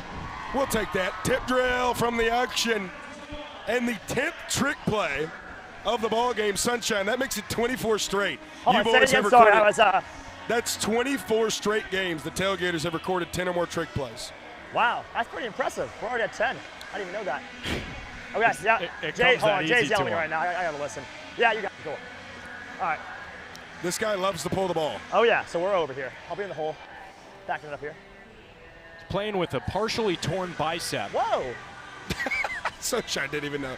You just broke news to Sunshine. Osberg on a swing last weekend hit a double and partially tore his bicep, so he's playing through injury right now. Wow. That guy must be pretty strong to tear a bicep on a swing. You know, they say they just make them different in Massachusetts. I don't know about that, Sunshine. Is that real? Hey, I'm obviously biased. I think that's the case. Brett, that was the perfect segue because I've been dying to ask Sunshine, as someone not from the state of Texas, what's it been like embracing the state, now a member of a team that claims it? That's a great question, and I think I'm the most northern Texas tailgater, but I absolutely love it. The northern hospitality, the Texas mindset of like being from the state of Texas. And someone said a quote the other day, like if you're not born in Texas, you're coming there as fast as you can, or you're going there as fast as you can. And I definitely hear that. Oh, here you go. And it's so welcoming. The people in Texas, all the cities, they welcome us open arms. They're super special. Oh, here we go. Here you go, Sonny. Eric Osberg, playing through injury, works a ball four sprint in his first plate appearance back. Sonny, I must tell you. Yeah. You talk about being from the north. Yep. It meant a lot to me. I've told you this a couple times. My mom and dad called you the most southern gentleman they ever met from the Northeast in their life. That is a huge compliment. Tell them thank you. Well, Huge they're compliment. watching. You can tell them thank you right now. Oh, tell them thank you. Yeah. All right, here you go, Sonny. Oh! More! Sanchez! Oh! Play from Brett Sanchez! And he's doing the work, Sonny! Hey, ready? Hey, you're mic'd up right now. Hey, ready? You're mic'd up. What do you got on that? I was in left field. Pictures are athletes. Pitchers are athletes, too. Wow. And from me to Brett Sanchez, I must say thank you, thank you, thank you. I mean, are you kidding me? This defense is unbelievable. And this is banana ball. We're going to get even more action in this inning because there's a signature walk-up being set up for Tanner Allen on the left side. Talk us through it. All right, here we go. All right, water guns. Getting Tanner Allen. Yep. Tanner Allen at the beach. Yep, that is very straightforward. Yep. Drinking out of the red solo cup. Love it. Very beach-like. Yep. Oh, knocks the phone out of the hand. That was uncalled for. My goodness. We got Ashley Bunting. One of the face of the coconut, showing off the hair. Love it. Spike ball, my personal favorite beach game. Tanner Allen gets a point. Yes, well done. All right, we got the grill. Whoa, we got the grill. That's our thing. What are we doing here? And then we got, I'm not even commenting on that, Brett. That is crazy. I'm going to back away now, but that was good. Hey, because his number is 10, right. I'm going to give it a 10 out of 10. Besides -1 for that, whatever that was at the end there. I don't know about that. So you would have had an 11 out of 10, but instead yeah, it's 11 a 10 out of 10 goes down 1 for a 10 out of 10. This is banana ball. I love your positivity, man. I'm so glad there's someone out there that can match my energy on that. Sonny, well, you know, we can have many African people, and that's the case right now. did you read the thesaurus this morning or what up? AJ taught me a few things too. I don't think you should be listening to AJ if he's teaching you Is stuff. that right? Well, hey, Brett, you have quite an awesome vocabulary as well with all the country stuff, and you are so quick on your feet. All right. Sonny, go get it. Oh, no trick though. Sorry, guys. Hey, that's not a bucket, man. It's still a heck of a play from the quickest hands in the sport. Here we go. Sunshine, Hey, if I boys. loved you anymore, it'd be a hate crime. That's how much I love you. Let's send it out of the field for Bananas Foster. Foster care without a permanent home. To raise awareness and support this community, we created Bananas Foster, the official nonprofit of Banana Ball. Our organization is dedicated to celebrating those in the foster care community while educating and inspiring others to get involved. And tonight, we are celebrating the Mathis Mendez family. Monica and Rudy became licensed 5 years ago with a focus on reunification, which is the ultimate goal of foster care. They also provide care for children with high-level medical needs. In total, they have welcomed 14 children into their home. They have adopted 3 and are in the process of adopting their 4th. Fans, please help us celebrate this family for their impact in the foster care community.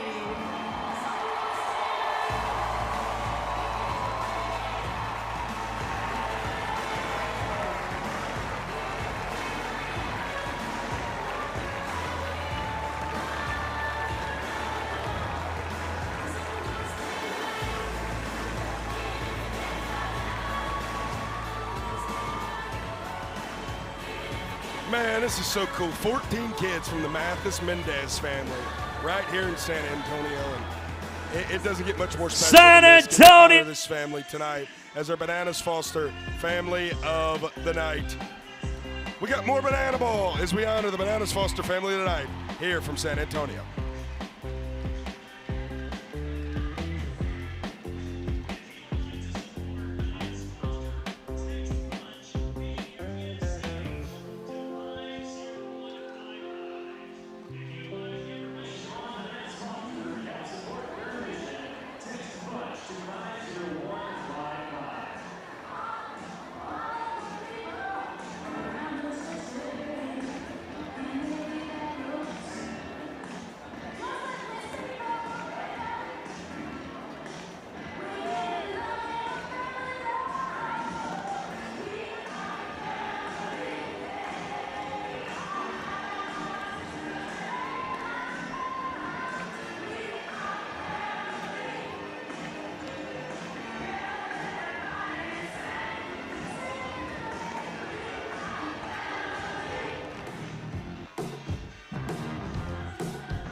AJ Swiatek, how cool was this? Really cool. Really, really, really cool. We've got Coconuts and Tailgaters, a finale here in San Antonio, Texas, with the Coconuts up in the series 1-0. The Tailgaters lead this game 1-0, and we get the pleasure of watching a matchup between Baby Boo and the Quadfather. That sentence makes no sense anywhere but Banana Land. The biggest, the largest, of course. He sprays one to left field. J.D. Urso trying to find in foul territory. Instead, it'll find the netting. J.D. talking to the fan with the popcorn through how to catch a foul ball. Hey, he got some popcorn out of it, too. That's what, Joey Votto-esque, Prince Fielder-esque back in the day. That video of Prince taking the nachos, the best. It's the best. I ain't gonna lie to you, man. If I was playing first base in this heat today and I could find something that give me a little salt, yeah, I'm gonna eat it. Look where Peyton Chatagnier is playing right now, Brett. Yeah, look, yeah, he's out in shallow right field, like all the way out in right field. This one in the air. Can we get a shot of that? Right here, that's a great look at it. Right up the middle, Sal Jacobo. Peyton Chatagnier out in shallow right field. I can comfortably say I've watched every pitch in Coconuts history. We have never seen this before. Aggressive adjustment against Taj Porter, but it doesn't matter. The ball's never put in play. Chatagnier comes back in from the outfield because the F factor has his 3rd K of the day. It comes on a swing and miss. Spinner, low of the zone.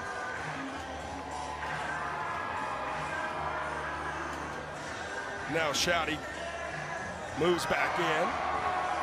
For Mac Danford, hitting in the 9-hole.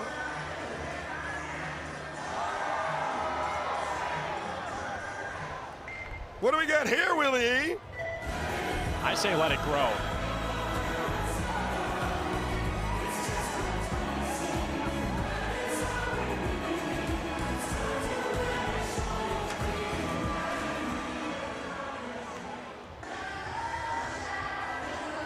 Little inside there for Mr. Etheridge. Ball and a strike.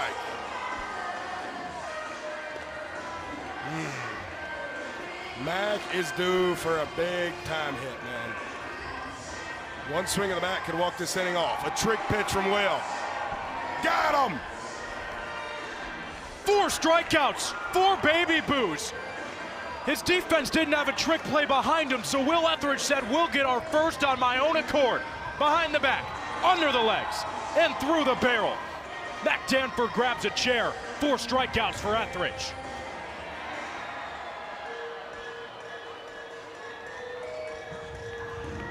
What is that noise?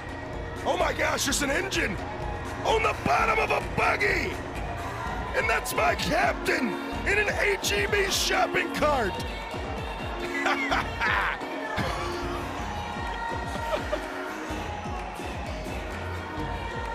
Well, that thing's got some speed to it. Well, you know what they say about buggies. You gotta wind them up so they can get the buggy in. Never heard that one. Yeah. You're also from Chicago. No, I'm from Loco Beach. Let's not start spreading misinformation now. Oh, man. You know why y'all are at it? Just keep the audio turned up. This would be a great time for you to go grab a drink. Maybe you go pop something in the microwave. Oh, never mind. Now it's picking up some speed. Oh, dear God. Please help them. I'm going to pray for them. They don't have seatbelts on. That buggy is flying. It is slowed down. Who is? Oh, there's a driver. Okay. You know, we did this earlier in rehearsals. I didn't think it was. I thought it was remote control. I really did. This is unreal. How's Jordan going to get out at the bottom of this? The real question is, do you think the Doherty dozen could fit their whole grocery haul in that cart? That's the funniest thing you've ever said. The Snackerty boards, man. Big Red, I don't know. Taj looks like he's in the paparazzi here. Look at him. Just videoing his best friend, man. Well, Jordan has his helmet and his bat about 220 feet from home plate. We have gained 300 watchers during this segment. The HEB cart is doing numbers. By the way, I don't know what y'all call it. I call it a buggy. There comes Fireman. Will Etheridge has been taking a nap on the mound this whole time. You know what I hope doesn't happen? An A.J. Burnett situation. Remember when he popped out that window in Miami that time? Well, the shopping cart is going to drive behind. It's 5. Spoils it all. The shopping cart, well, now it's just parked. Yeah, man, that's, well. High in the sky. 4 guys converge on it. Who wants it? Gideon, tip drill, bucket with Peyton Chatagnier. It's a double trick play for the Nuts to close out back-to-back scoreless innings for Etheridge in the defense. They get their first 3 trick plays in the third as well. Still a 1-0 lead for the Tailgaters. The big shopping cart goes around the warning track, and the Tailgaters have taken over Texas again.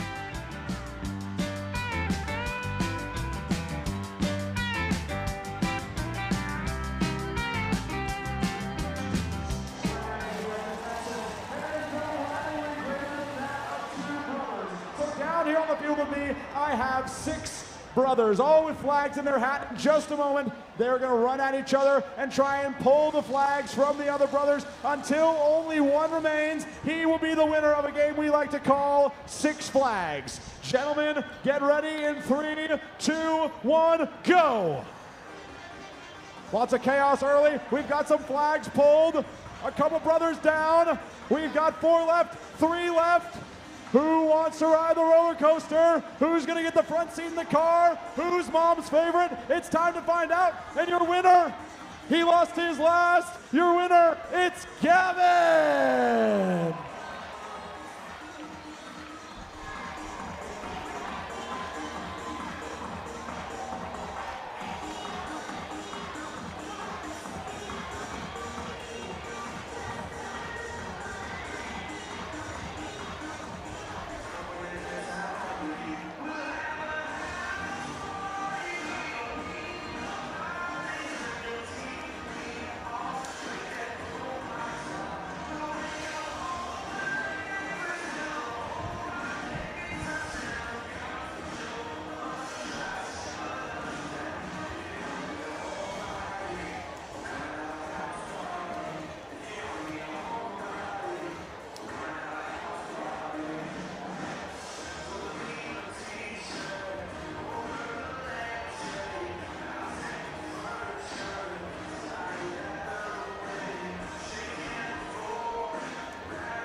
Right outside of downtown San Antonio, Texas, we sit here at the Wolf, the Nelson W. Wolf Municipal Stadium, where the Texas Tailgaters lead the Loco Beach Coconuts 1-0 in Game 2 of this 2-game set here in Military City, USA.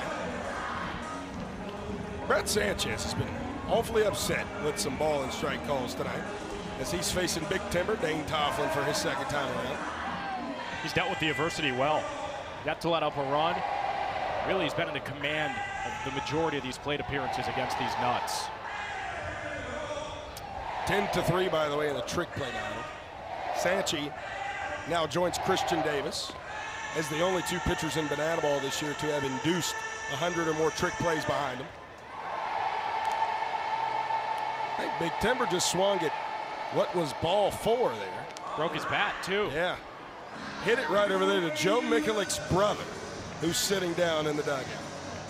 I got to meet him earlier. I tell you what, if I didn't know what Mick, like if I met him with my eyes closed, I would swear up and down that I was talking to Mick. Like they are the exact same person. And we're not talking about Jose Brother Gonzalez. No, Joe Mikulic.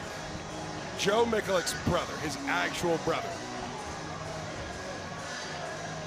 Our head coach of the Texas Tailgaters, 3-2 yet again. The fans an opportunity. Perhaps not. I think spiritually, Jose Gonzalez is all of our brothers. There's Mick. Mick, I will say, more jacked than his brother. Ball for sprint for Dane. He got his first career 2-bag ball for sprint last night. This time, the only banana baller who was born north of the border chooses to stay at first, and Armani Henderson will come on the run for him. Dave Tofflin now getting on base over 49% of the time again. He just has such a patient plate approach. It's admirable the way he attacks his looks here in banana ball. Jordan Brewer, same way. Sprayed into left field. That one's down in front of the warning track. Armani Henderson, the designated runner, is being signaled in to score. Jordan Hussein's relay at the plate is bobbled by Tosh Porter. Jordan Brewer drives in the Coconuts' first run of the day. The longtime Texas leaguer has a stand-up RBI double.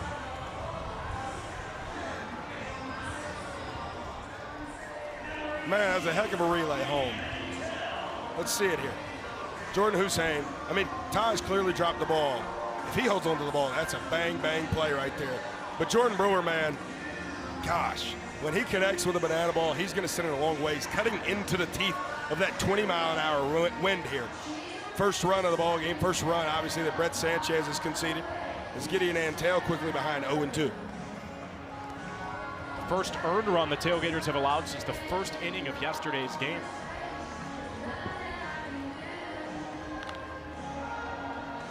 Left side, Hussein, Barth.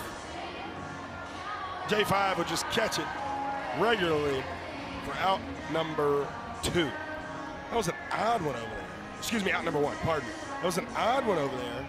It was like swirling in the wind, thinking tip drill, but obviously just making the safe play in foul territory. Face of the beach, Ashby Vining at the dish.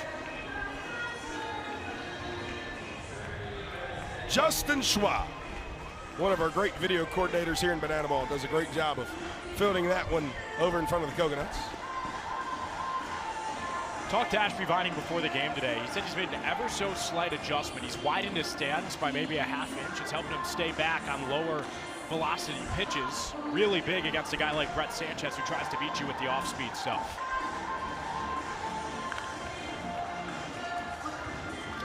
Now let's see what, again, another guys who are a couple teammates last year on the visitors. Sanchez goes 2 here on 2 balls and 2 strikes. I want to leave the ballpark the wrong way, if you will, behind us.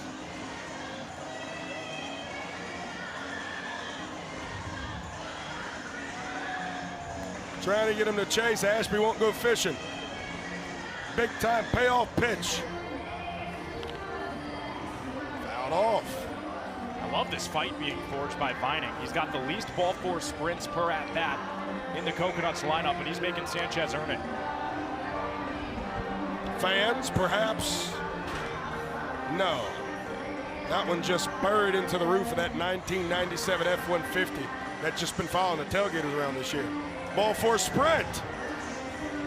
And Ashby Vining plates the second run of the inning here for the Loco Beach Coconuts. And what do we have here?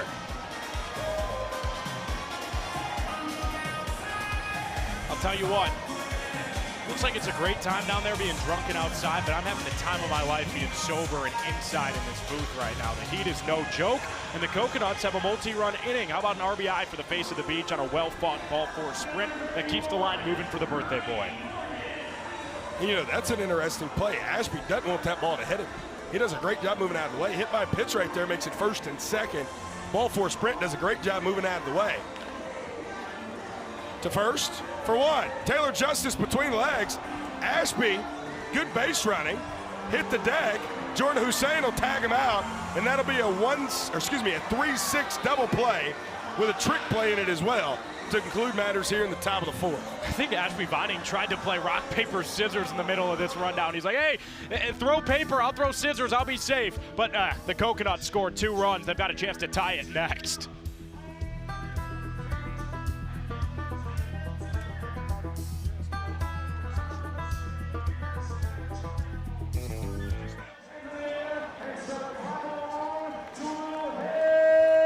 Baby!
Hey, baby, a tradition unlike any other here in our great sport of banana ball here in the middle of the fourth. And another great pitching matchup here tonight as Will Etheridge back out on the bump for the Loco Beach Coconuts, trying to secure the first point of the night for the boys from the beach, AJ. He's got a nice cushion as well. 2 runs to play with. Etheridge is going to be that much more confident on the mound. He's already worked 4 strikeouts today. And other than the blip on the radar against the league's likely MVP and Kyle Martin, the home run to left, Etheridge has been all that in a bag of chips, what we've grown to expect from him as a starter. Longtime Colorado Rockies farmhand, Will Etheridge, going to deal with the top of the order. It's 1, 2, and 3. So we will see Kyle Martin no matter what again this inning. Trying to get the last laugh, but it starts with Zach Watson. Waddy, Lopez, and Martin here. By the way, not a trick play on that last play to conclude matters in the top of the fourth, so still just 10-3. Tailgaters lead the trick play back. Bill down the first, Seth Markham says that he went.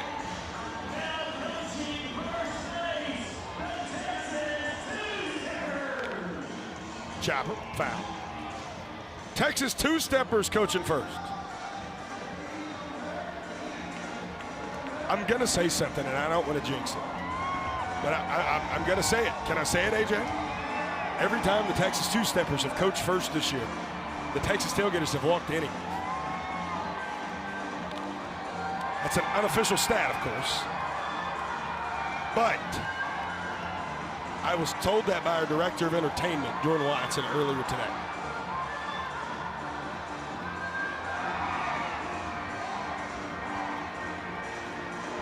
Will about 3 leg kicks and then delivered home. I think his controller died. Lagging up there.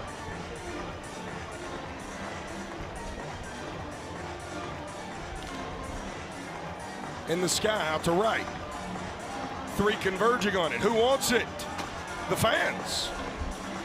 The wind took that one and placed it in the grandstand down the first base line. Yeah, it's an extra life for Zach Watson. We'll have to see what he can do with the one-up. That's a ball that would certainly typically stay in the field of play, but the wind just ripped that one into the 3rd row. It was ticketed for the seats.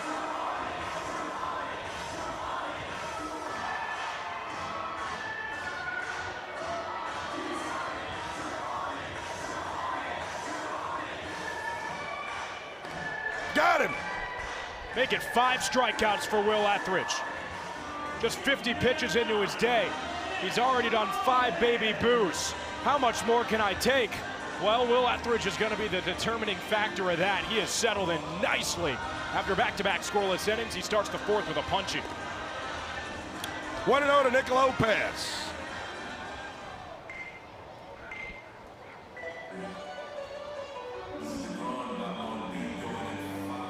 There are some horses down the first base line as Nick Lopez sends that one down the left field line. A 1-out single as that one gets away from Chatagnier into the bullpen. And after an 87 throwing error, Nick Lopez will advance up another 90 feet. I think everyone had their eyes on the horses. In all actuality, though, that 90 feet not too important with the 2-run cushion. That run is just one of 2 that has to score. So for Etheridge, it doesn't change much. Still just got to find a way to get through Kmart by any means necessary. A 2-run walk-off home run his first time up.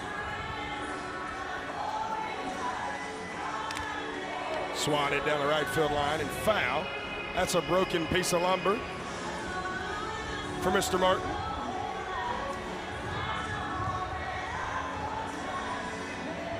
Talked about Kmart being in right field and settling back into things, not just being the EH or the DH every night, being able to settle into his role as a ball player. Helps him out so much. Big time shift on him from the Coconuts. Right now, what the Coconuts are daring Kyle Martin to do is go pull side middle, because Peyton Chatagnier is not only shaded towards first, but he's in the outfield again. The home run Kmart hit back in the first was to left field, which is opposite side.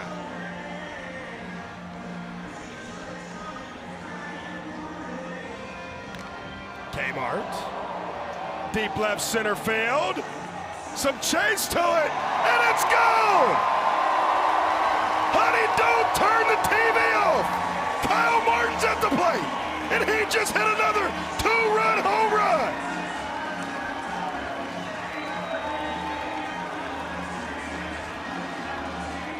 His 18th of the year.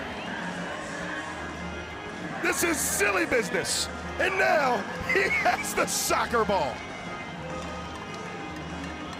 What's he gonna do? He just bowled the soccer ball. And the pins that are the Texas Tailgaters fall down. Kyle Martin, he's not real. He's not real. 2 opposite field home runs tonight.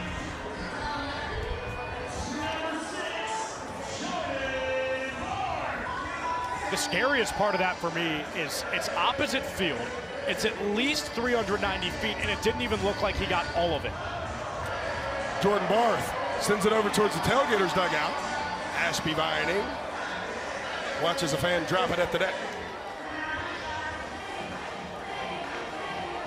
All 4 Tailgaters runs today have come on Kyle Martin RBI. And home runs, of course.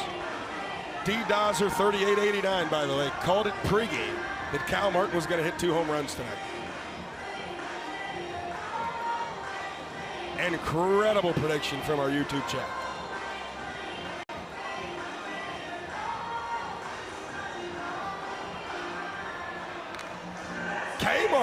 Jordan Barth puts it in the gap. Getting Antel, a great arm. Jordan Barth on his horse. Did he miss the tag? No, he didn't. When are you going to stop testing the Ant-Man's arm? Another week, another outfield assist with a water cannon attached to it. Gideon Antel with a major league arm. Just beat him by 5 steps to the bag. Got to learn your lesson because Gideon's teaching. Jordan Barth got a good piece of that banana ball. Great pop-up slide there from JB, but a better tag there from Sal Jacobo. Taylor Justice quickly behind 0-2.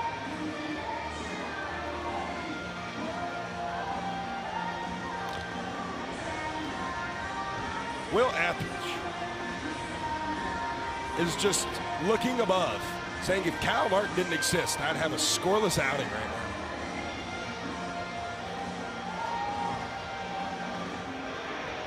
He's not the first pitcher to have that thought. No. Won't be the last. Far from it. Got him! Literally outside of Kyle Martin, Will Etheridge has dominated. 6 strikeouts and a baby boo on the way off the field, but the Coconuts surrender 2 runs. So both sides score deuces in the 4th. It keeps it a 1-0 Texas Tailgaters lead as we go to the top of the 5th on Bally Sports Live.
And forever will be the unction. Kyle Martin continues to set a new record every time he hits a home run.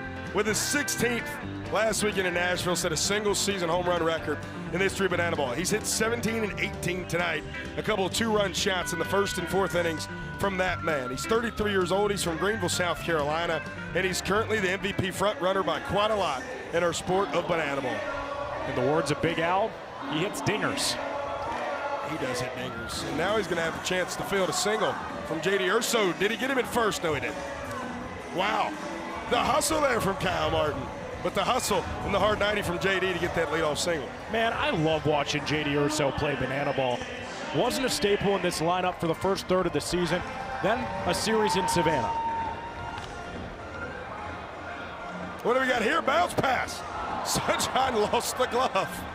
Book it, nonetheless, as reaching at first via fielder's choice will be Peyton Chiatanier. That will be the 11th trick play of the ball game for the Tailgaters. To quickly wrap that thought on Urso, made the most of his opportunity, now a mainstay. 10th round pick, making the most of every opportunity. And for Sunshine, the quick hands, maybe too quick there? Oh, okay. What is there to challenge? Croc does not think that was on the transfer. I think he thinks he lost the glove before he was on the bag. He clearly has it. He's going to be sorely mistaken.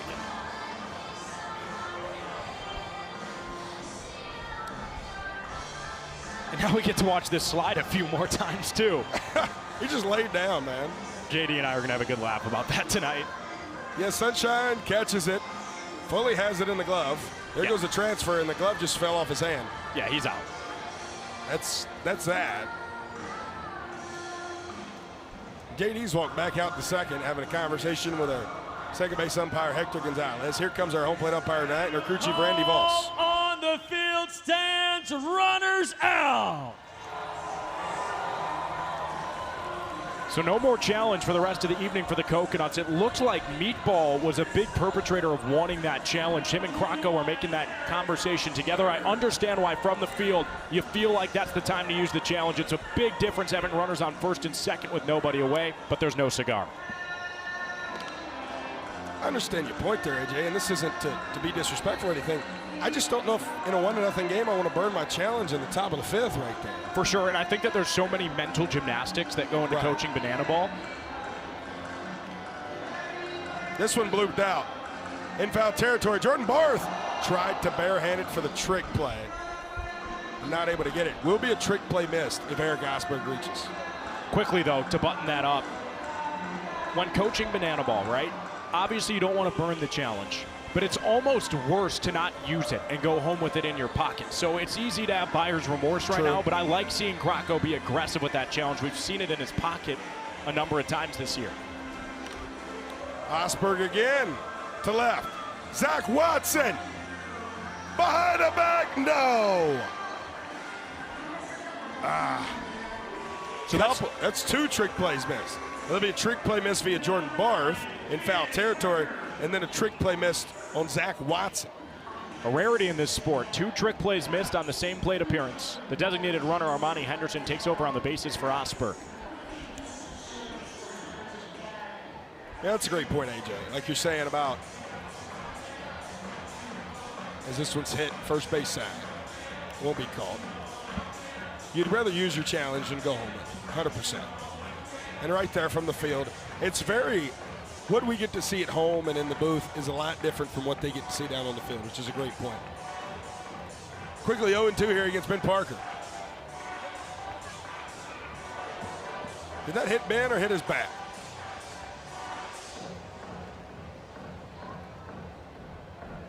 Randy Voss is saying that hit him on the hand. Taj is beside himself. Can we see that one more time? Slow it down real slow if we could. It's a great angle to see it. Can't really tell right there. I mean, it looks like it hits his hand right there. Yeah, this is going to be it. Ooh. You know what? I think he may need to get a job in L.A. Give that man an Oscar. Great job by Pups. Bases loaded, 1 out. Tanner Allen, last night's showman. Fans, can we get some help? We cannot. Great second look at that. Aurora Huddle running replay for us today in the truck. She does a great job for us. Keegan Woods, our director. Mohawk Mike, our producer. 2 balls and a strike now. Shout out the chat mods, too.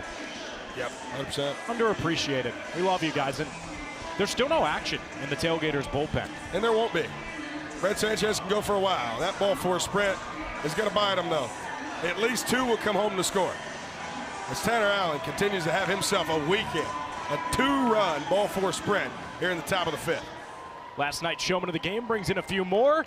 That gives the Coconuts a reason to celebrate at the plate. The damage is held to just a 2, and there's a couple of ducks on the corners of the pond.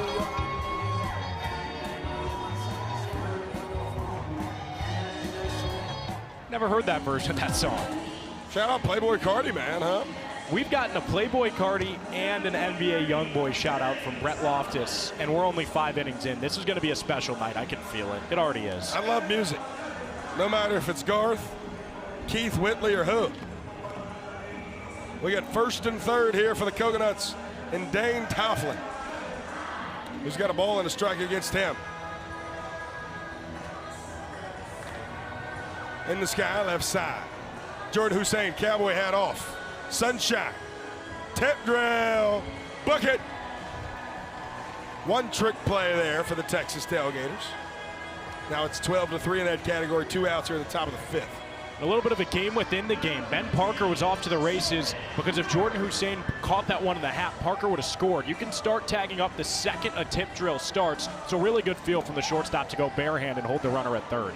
Guy who put one in the gap his last time up, Jordan Brewer.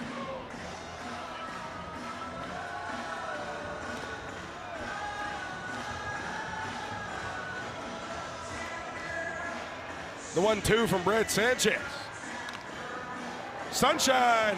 Oh, what a play. He knocks it down and gets the easy out at second. Man, I love Sunshine. How many times can I tell you how much I love Sunshine? He's amazing. Brett, easy's one way to put that. I'm flabbergasted. I know you've gotten used to watching this guy play second base. It feels routine, but he's a walking web gem.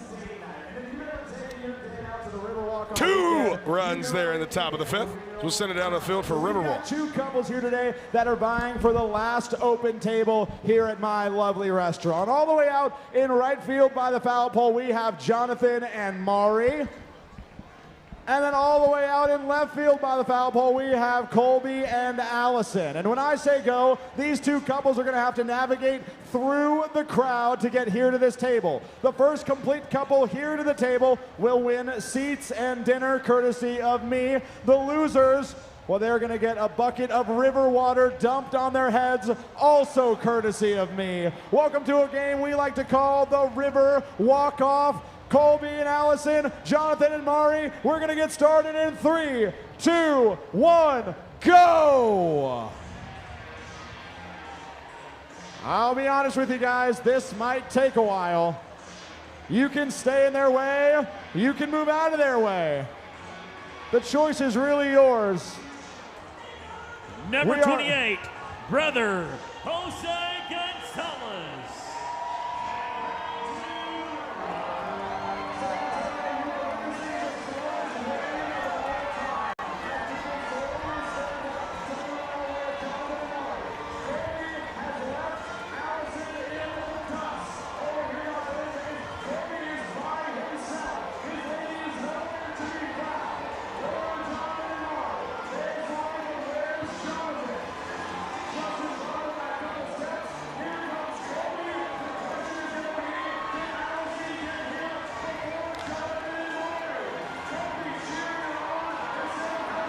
Well, we're playing banana ball.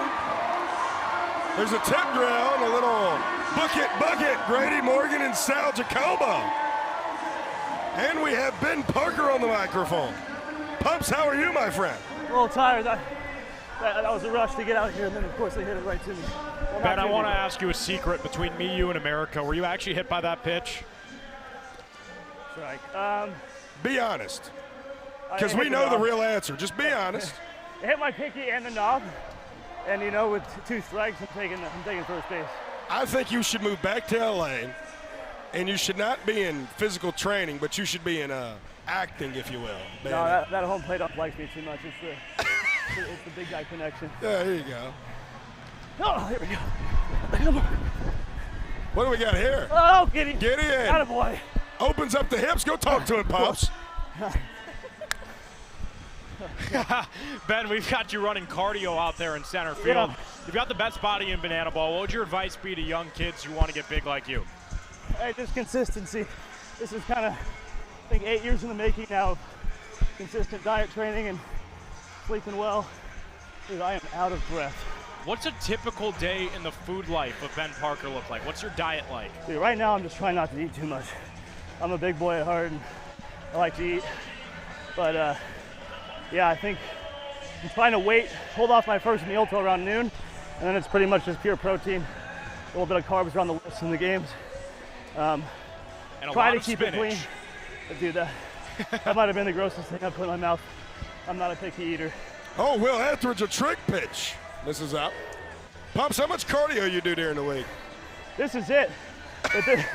This gets me in shape. I mean, I say it all the time. This is the best shape I've been in, I think, aerobically since high school football.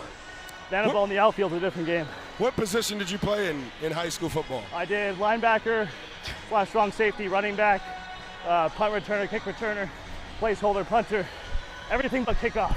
Imagine seeing that guy in the B gap. Mighty fast inning. We got robbed of more time with pumps. Ben, thank you so much for joining us. You want to leave the fans with a message? Yeah, thanks, guys. Hey, beats to you. We got to figure out how to get this thing done. We're going to do it. You've seen us play. We can do it. I'm going to start calling him Running Man. I think that that's was what we should start. running. Start. No more pump by Parker, just cardio man. 1-1 ball game after the Coconuts win their first point of the night.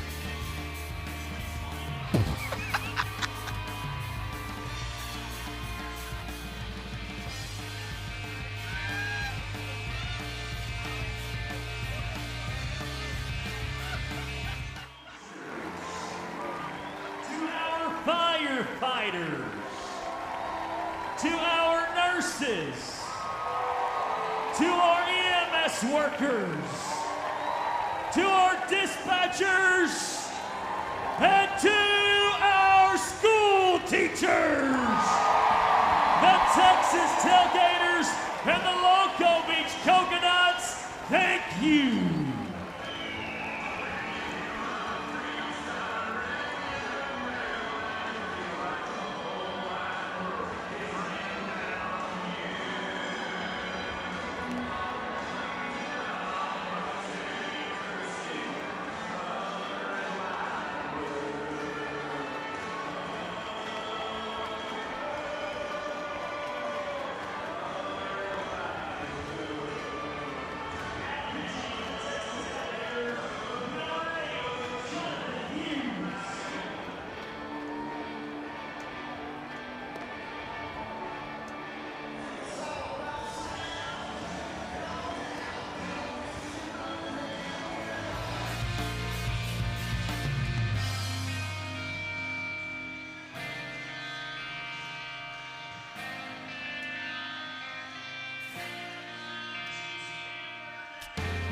I don't want to say anything to ruin that shot. That's awesome. Grub in America. Hill in Military City, USA. New pitcher on the bump for the Texas Tailgaters, Jonathan Hughes. Biggest thing for Jonathan, when he's in the zone, he's awesome. Only the few times he's straight out, those 13-ball 4 sprints, have run that ERA up just so slightly above league average, which is 6.33. He is sitting at 7.01. They'll have to face 5, 6, and 7 here in this Coconuts order. Gideon Antel, ball and a strike on him. 1-1 ball game. Each team has scored 4 runs tonight. Kyle Martin has been the entire offense for the Texas Tailgaters, hitting a couple of 2-run homers in the first and the fourth. Coconuts have scored 2 each in the fourth and fifth. Jonathan Hughes says, look what I found. Between the legs twice, behind the back from Taylor. Book it, book it. Another double trick play from these boys from Texas. And again, it feels like the equalizer point may be at bay here. The Texas Tailgaters continuing to dominate the category they do best. Ashby Vining, 1-0.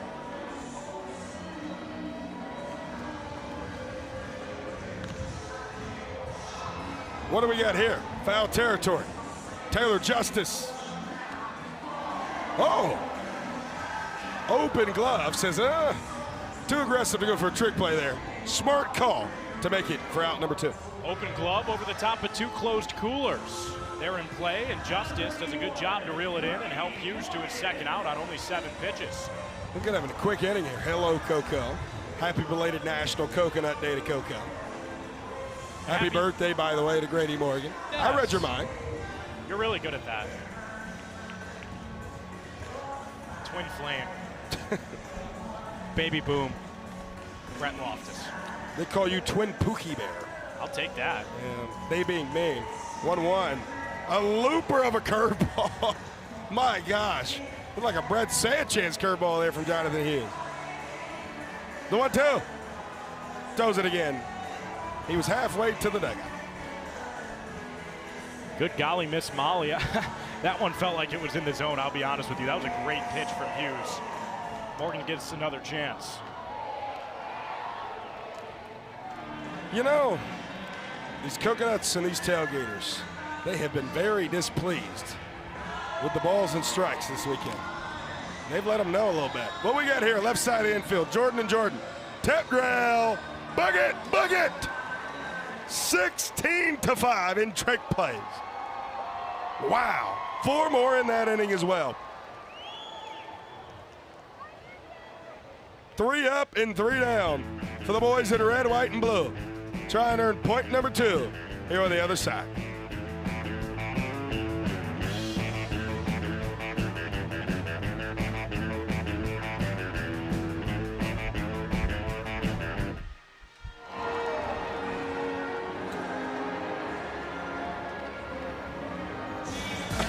Gatorade. Gatorade, recover like a reptile. What you got on that, AJ? I mean, perfect. You literally can't draw it up any better than having a Gator coming to aid Jonathan Hughes. That's great work, per usual. Gatorade, by the way, spelled G-A-T-E-R-A-I-D. Brett, I know that we've only got so long in break. I'll keep this quick, but I want to know, as someone who obviously has seen this Tailgaters brand grow, what's it been like seeing Grub added to the group? I feel like it's had to be monumental. Yeah, behind the scenes, I'm very passionate about mascots. Always have been my entire life. To get to play a part of that was one of my great passion projects since being at this company. I love Grub. I call him my son. That is both semi a bit, but also like a real thing. Who's your favorite mascot not named Grub?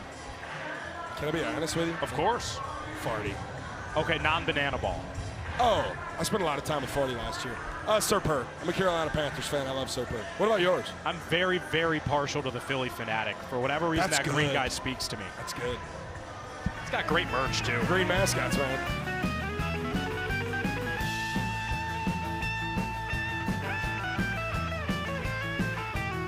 One point apiece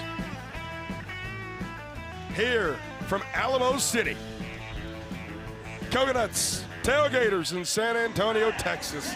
And it's Willie E., Will Etheridge, going to be getting his 6th inning of work, facing 9-1-2, 9-10-1, I should say, pardon me, of the Tailgaters lineup. The Coconuts extend the leash on the big dog for another inning. Brett, outside of the 2 Kyle Martin home runs, it has been a near flawless day from the F Factor. Max whirls that one off the roof. Yeah, I mean, he's given up 3 hits outside those 2 homers. 2 of those coming from Jordan Barth, both singles, and then a single from Nick Lopez. Wow, great 2-strike take there. See a smile from Will. Mac, sky high, first base side. Bring a glove. I see him hands with, no glove. No glove, AJ. I love leather.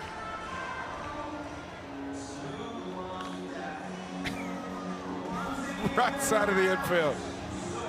Brewer. Oh, what a play by Jordan Brewer. Watch the bait, good young man. Bucket. That's a manscape if I've ever seen one. Jordan Brewer between the legs, real close for comfort, but he stuck with it for the out.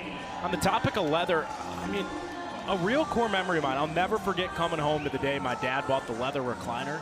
Right. At 10 years old, that's the closest I'd felt to heaven on earth. But like when you get 15 and Dad has formed that recliner. Jordan Hussein out to center. Ben Parker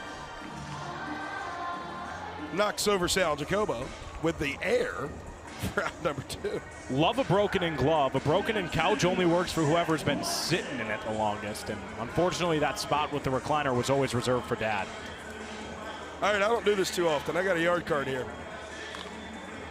Well, never mind. J.D. Urso, out number 3. 3 quick up, 3 quick down. Will Etheridge, a quality start and a big one. 6 innings of work. We're all knotted at a tally as we head to the top of the 7th. Will Etheridge, another 3 up, 3 down inning, man. Almost flawless here tonight in San Antonio.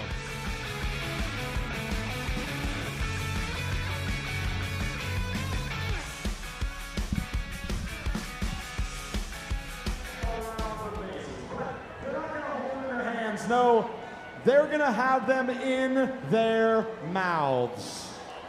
This is what we like to call Mission Impopsicle, and it starts in 3, 2, 1, go. They're off, 2 popsicles in the wind. We've lost a couple shoes. Our first transition, it couldn't be any grosser, and oh my goodness.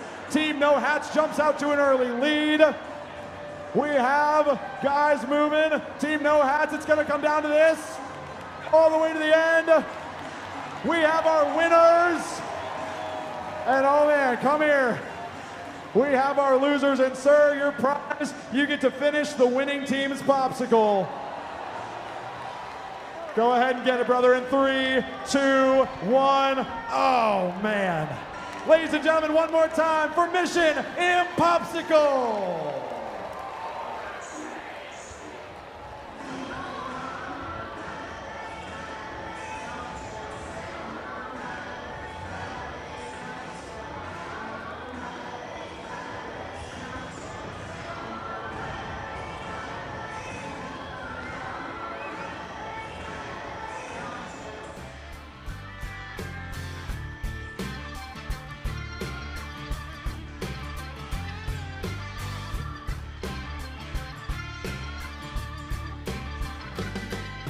One ball game here from San Antonio, and it's been much of the same of what we had last night. A lot of tailgater trick plays, not a lot of offense, and great pitching from both sides. As Jonathan Hughes back out on the mop to begin the top of the 7th. He's A.J. Swiatek. I'm Brett Loftus. J.D. Urso in the box for the Coconuts. Sprays it to right.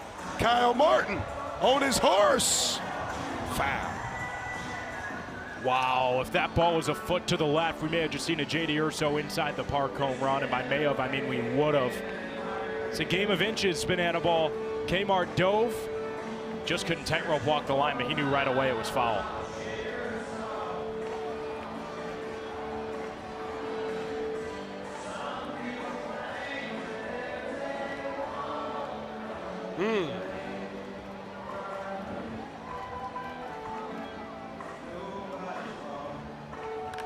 JD again down the right field line into the netting and foul. I'm going to go out on a limb and say he's seeing that pitch pretty well.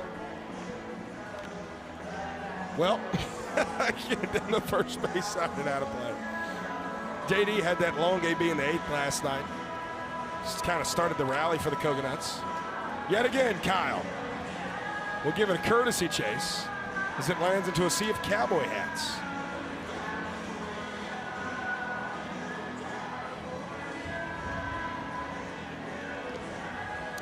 Jonathan Hughes throws him something that spins a little bit. Now we got 2 balls and 2 strikes.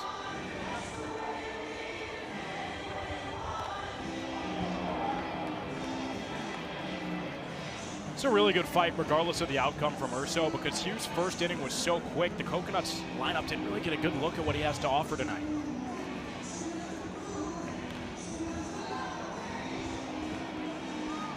Ooh, I don't like that swing there from JD.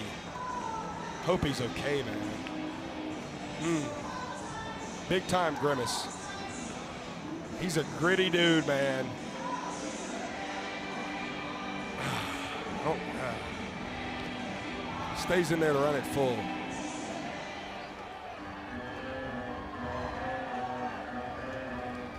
Payoff pitch from Jonathan Hughes. Ball four sprint. JD's on his horse, but Mr. Urso would choose to stop it first. That's how you know the Tailgaters have elite ball four sprint defense, because Urso has a nose for second base. It's really rare that he's got the kind of respect for the defense behind him that he'll hold up at first and not even make him make the play. It's the right decision to lead off the 7th inning. Peyton Chatagnier hitting here in the 9 hole.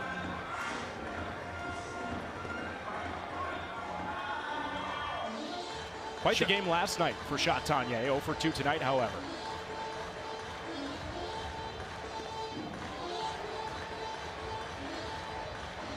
Tailgaters, by the way, 16 trick plays. There's a strikeout there. Picked back to first down in time. Jonathan Hughes, his first strikeout of this outing. Equalizer point has obviously been out of the cards for the Coconuts, that is. But the single game trick play record, which the Tailgaters own twice now, they've gotten 22 trick plays in a game twice. That is something to monitor here in these back 3 innings. Eric Osberg, Sonny, tip drill off the foot, off the other foot, off the foot, off the foot. 1, 2, 3, 4, 5, 6, 7, 8, 9, 10, 11, 12 times to Taj, who throws it to second. Got him! Sonny baited him with the biggest bucket of all time. That's a banana ball double play if I've ever seen it. Unofficially 19 times off the feet to Taj, who gets JD Urso at second. Wow. Urso's flabbergasted. He got the go sign there. Don't mind the read, but you never really want to test Sunshine or the arm of Taj Porter, and that's why. And that's because you can go at any point in time. Also, let me make it very known, the top of the 7th is over. That double play ended the half inning. So the Tailgaters have a chance to take the lead against a new man on the mound, Kyle Perry. Tell us about your good friend, KP. Oh, my goodness. I've got to take a deep breath because this gets me excited. Kyle Perry is the fastest pitcher on planet Earth. And I'm not talking about his 40 time. He could lay off the bruise. But I'm talking about the minutes per inning, because there is no pitcher on the planet quicker than Kyle Perry. 3 minutes and 25 seconds. He's averaging 3 outs in under 3.5 minutes. He's doing it with the 3rd best earned run average on the Coconut staff at 3.60. He fills up the zone and says he throws 2 pitches, Brett. You want to waiver what they're called? The fastball and the slow ball. The slow ball's been his specialty. Not a big swing and miss guy, but it induces a lot of grounding contact. That's been the story for KP, who is another Coconuts arm that has been red hot since the open. This is a staff that entered the Banana Ball Open with the 5th best earned run average in the league. They now lead it as we get a chance to watch a walk-up field side.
Man.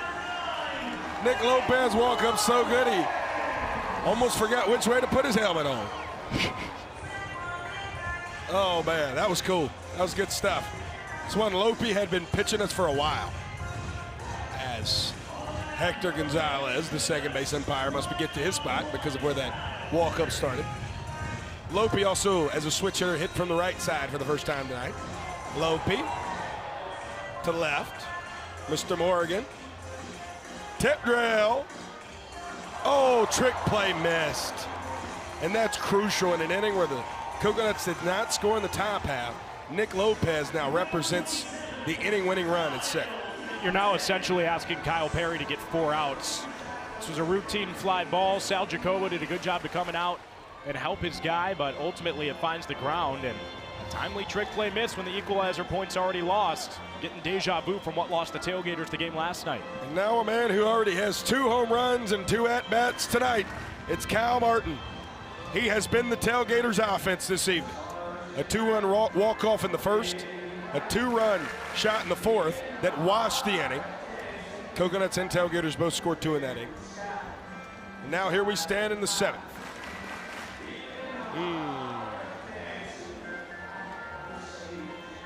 Kyle Martin did not like that call. Quickly behind 0-2.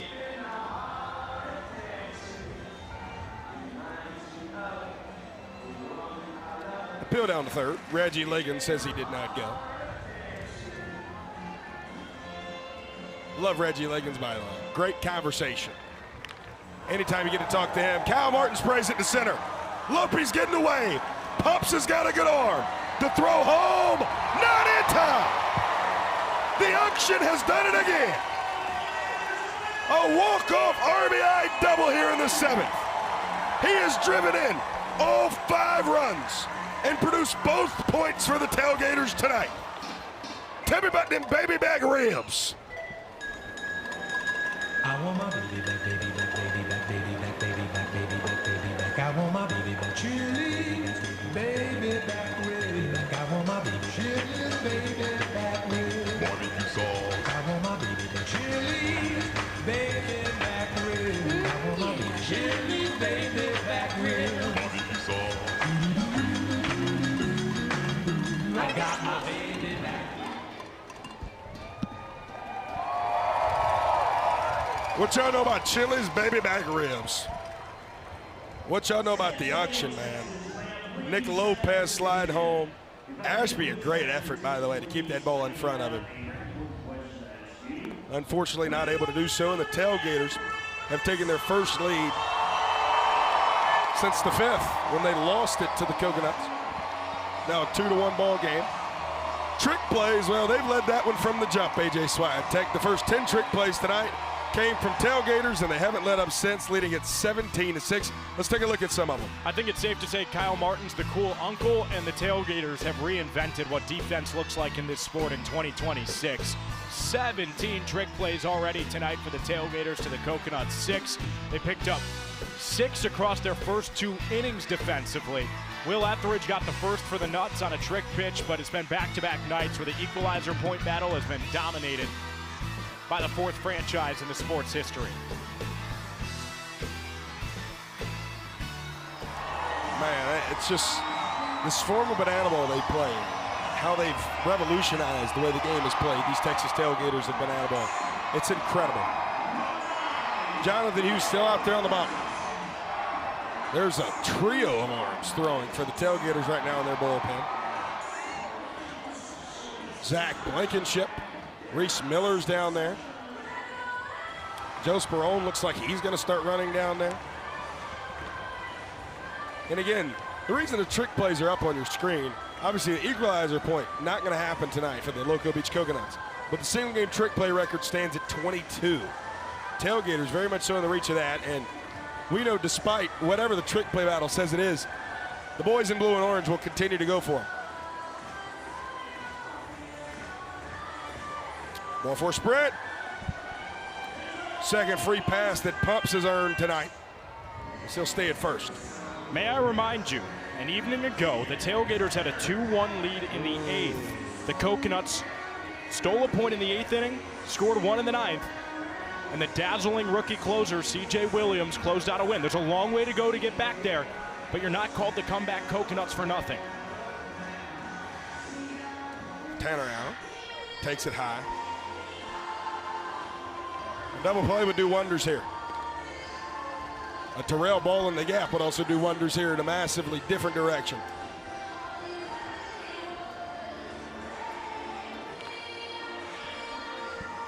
Brett, we had all 6 teams start at the exact same time tonight. Yep. Game in Eugene, Ty Jackson just yelled "Beach to you" into the microphone. That's cool, man. This sport, man, what a family.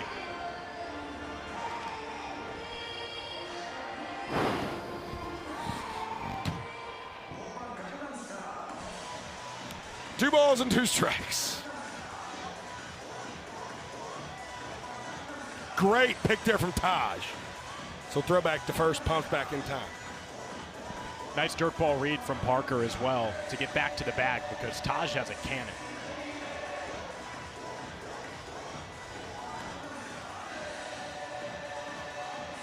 Got him!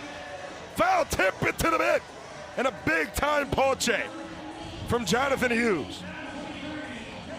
Massive pitch from Hughes. Elevated the curveball, got Allen to go around. And in a weekend that's been dominated by the 2021 National Player of the Year, Hughes gets the biggest out of them all to this point in the top of the 8th. Now it's Dane Toffel. We can't mess around with this guy either. He's 0 for 2 tonight with a sprint. Telling you, man, Jonathan Hughes is throwing some great pitches right now.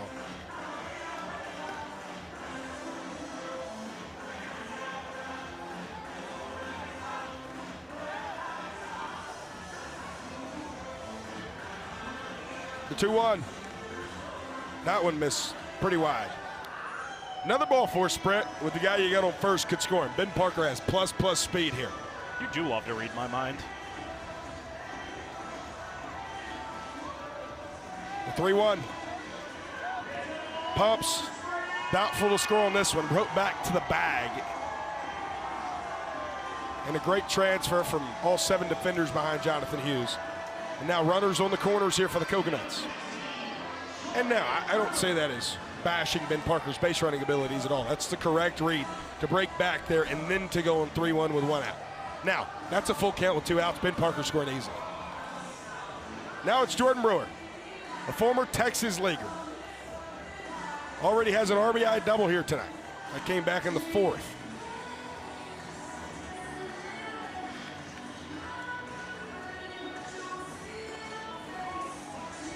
Ball and a strike against him.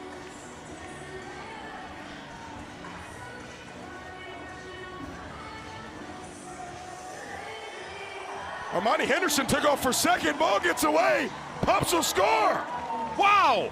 Armani Henderson with heads-up base running, and the designated runner just changed the complexion of the 8th inning entirely. It's flipped on its head. 180 feet of advance. Henderson to scoring position, but most importantly of all, Ben Parker in to score. Deja vu all over again, as the great Yogi Berra said. Coconuts plate 1 here in the top of the 8th. They played at 2 in the top of the 8th last night.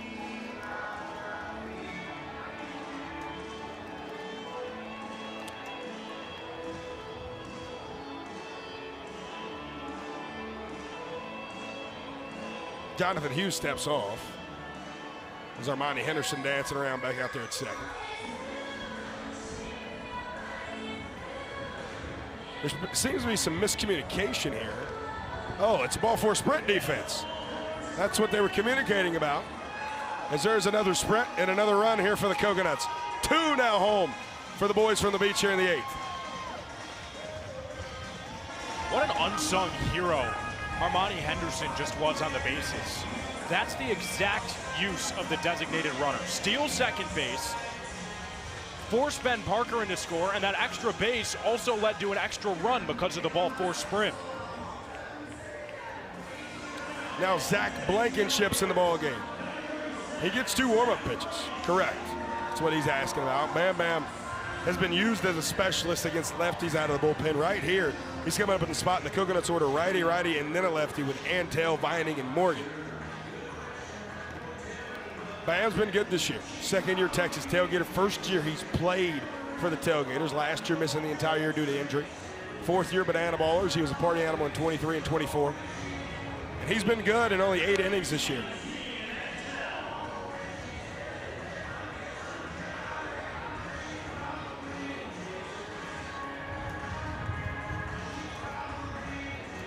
The 1-0 from Bam. Chopper gets to the left side. Wow. What did Luke Combs say one time? That this is what those comeback Coconuts do? No. Sunday morning, woke up fighting mad. Man, that's what Gideon Antle does too. He's a guy who elevates his play as the game goes on.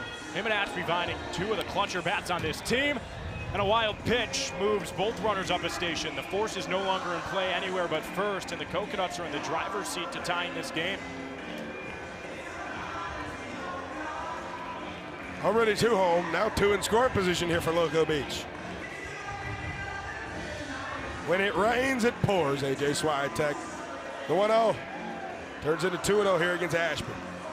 Vining no stranger to the rainmaker. He's got some timely homers this year.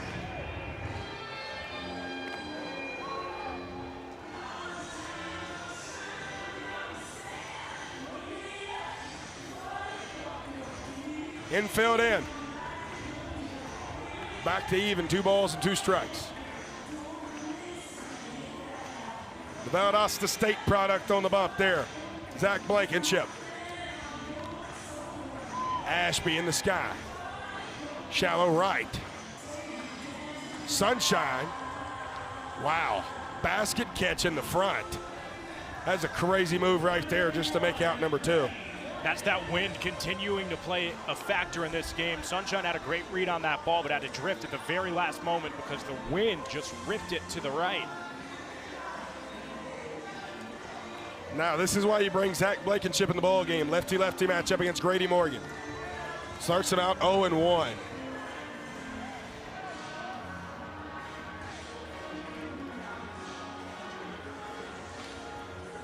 Fans, you got a foul ball and you know.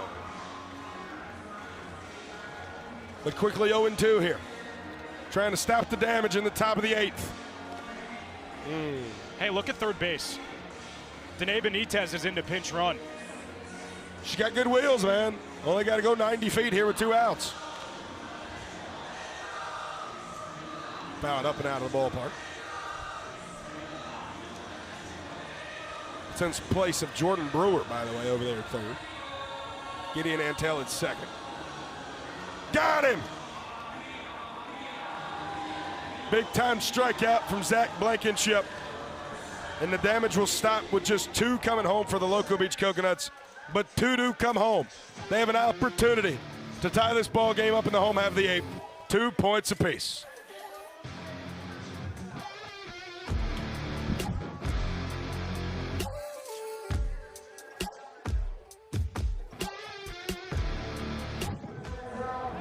Join us in singing as loud as you can, a little Friends in Low Places.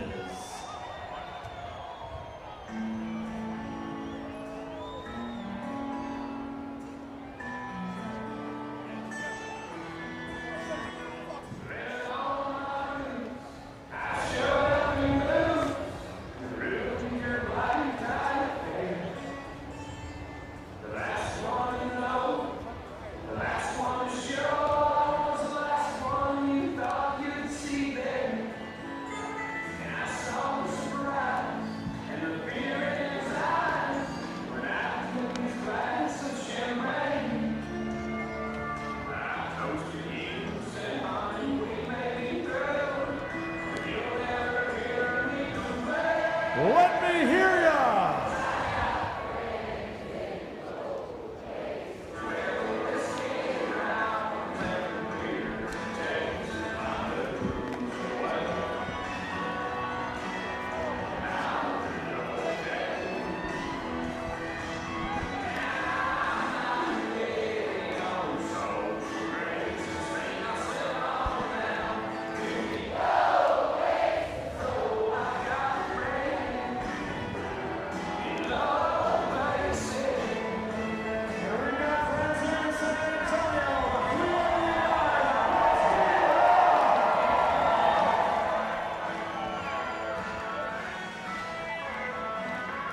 Happy Zach Smith Day to all that celebrate. It's a high leverage spot for the righty out of the bullpen. His Coconut scored 2 runs in the top of the 8th inning. If Smith can hold the Gators to 1 or none, we've got a tie ball game going to the 9th, but boy, oh boy, is that easier said than done. He's gonna try to catch them all on his way through the order. Zach Smith, 5:31 minute per inning.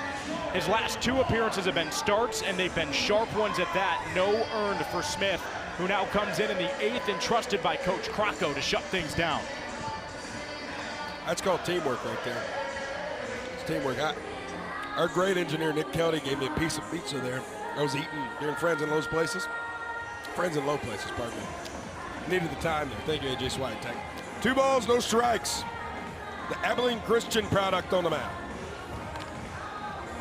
Hit right past his outstretched glove, and Jordan Barth is now 3 for 3 with 3 singles tonight.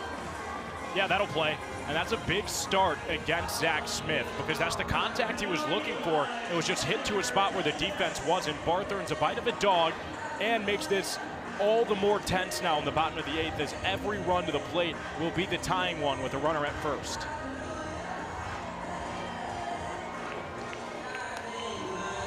Taylor Justice.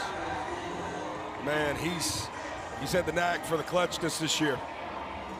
That 2-run home run he hit last weekend, hits this one left side. Sal, deep in the hole, tries to go to second, not in time. Back-to-back singles to begin the bottom of the 8th here for the boys in red, white, and blue. And now it's time for a man who's beyond due. Hey, brother, Jose Gonzalez. Last home run he hit 2 months ago today in Amarillo, Texas, against these Coconuts. To the backstop. Ashby had some trouble finding it. We'll finally get to it, but not before. Both Barth and Justice advance up 90 feet. Now both Tailgaters are in scoring position. Jacob Peppersick now in the run at second. Getting the heebie-jeebies. Ball 4 sprint ties the inning just like that. A couple of nub shots. And Reese Miller's getting warm down there in the bullpen. I mean, we got 3 different outcomes right now. This could be still a 2-1 ball game of the night, the 3-1 ball game, or tied up at 2 apiece. Brother, 2-0 green light swinging out of his shoe.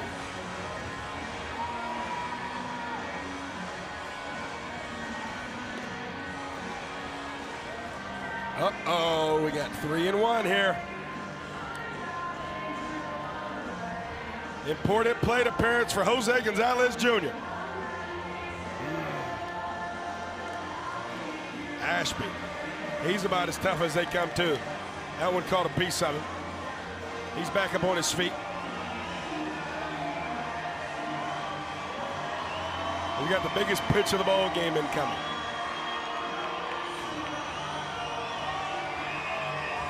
Zach Smith with mom, grandma, girlfriend in attendance. Looking for his signature moment. Texas on Texas. Smith, Gonzalez. Misses high. Here comes Barth. Here comes Justice. And just like that, the Texas Tailgaters have tied the inning with a 2-run ball 4 sprint from Jose Gonzalez Jr. Second time this game now, the Coconuts scored 2 in the top and won't come away with a point. Now the best Zach Smith can do is keep this a 2-1 game going into the 9th after a pair of squib singles. A ball 4 sprint does the trick. Now brother at first represents the inning-winning run. As you mentioned there, AJ, at best now for the Coconuts, it can be 2-1. JD will try to play that. Brandon Pennington, wow. What a play by the Tailgaters pitching coach down there in the third base coaching box.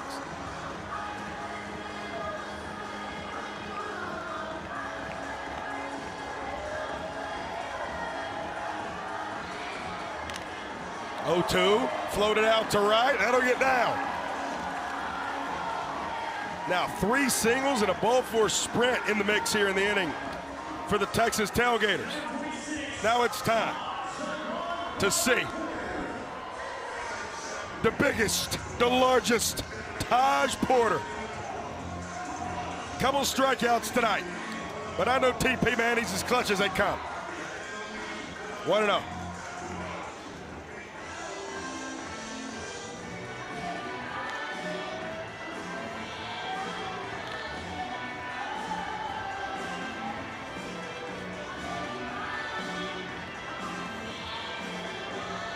TP had a walk-off double last night. The clue matters in the second inning. High chopper. Jordan Brewer, what a play. Taps the bag at first, and the Tailgaters will trade it out to advance up 90 feet for both of those runners. It's a trade the Tailgaters will take every time. I'd love another look at that one live. I thought that was a foul ball. Here is that look. Yep, definitely a foul ball. No, I'm kidding. You can't see anything from that angle. Oh! And a golden batter. I bet I know who it is. The Texas Tailgaters are invoking the golden batter rule. Now batting in place of Mac Danford is the Tailgaters' golden batter. Please welcome Kyle Kmart Martin. Obviously, the man who has 21 golden batter appearances, the most in Banana Ball. He's hit home runs 17 and 18 here tonight. Now we'll swing it with 1 out and 2 in scoring position, and here comes the villain. C.J. Williams will come on to the bump to replace Zach Smith. And with a 2-1 lead now, A.J., at best for these Coconuts going to the ninth. At worst, it's going to be 3-1. They'll be trailing the Tailgaters. You're going to either use them or lose them. Potentially. Love the decision. I mean, after C.J. Williams got Kyle Martin out last night, with a runner on third, you can't have any deep contact. Against the league's best power hitter, you can't have anything hit to your outfielders because it will walk off the inning. You bring in your best strikeout pitcher, the villain, C.J. Williams, and here he comes amidst a special rookie campaign. 11 for 13 on save opportunities. This is league-leading 29th appearance. No one's been turned to, and the lights are brighter more this year than the villain, number 0, C.J. Williams. Infield in. 3 of them on one side. Jacobo, Chatagnier, and Brewer all on one side, the right side of the second base bag. J.D. Urso, the lone Coconut, on the left side of the second base bag. Kmart! Deep right field! Did he do it again? That's 3 of them! The action has reached full capacity! Kyle Martin is the 4th player in Banana Ball history to hit 3 home runs in a single game.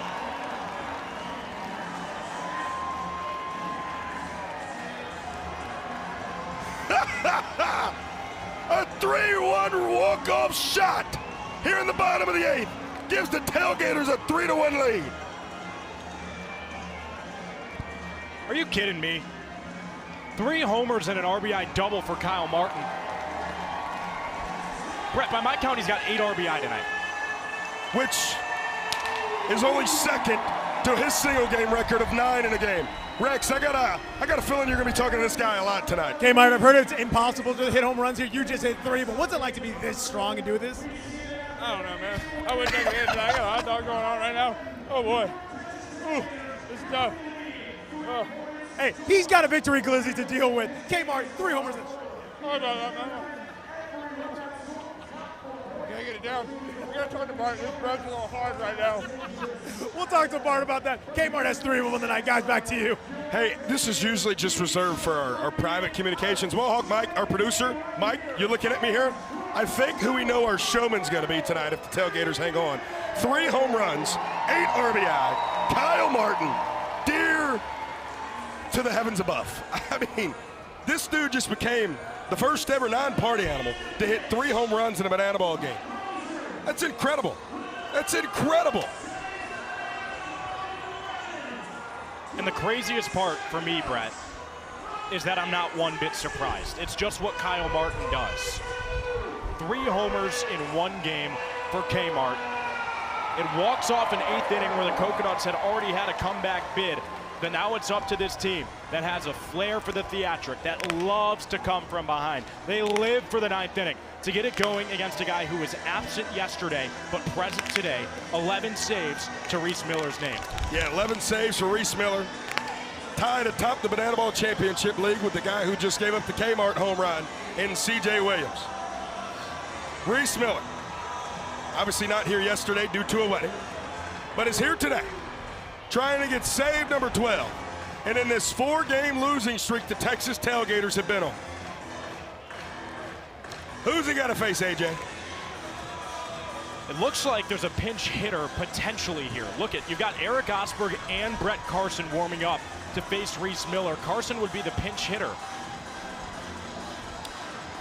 By the way, Kyle Martin joins, again, first ever non-party animal to do it. Jake Skoll, Reese Hampton, and Andy Cosgrove as the 4th player did 3 home runs in a single banana ball game.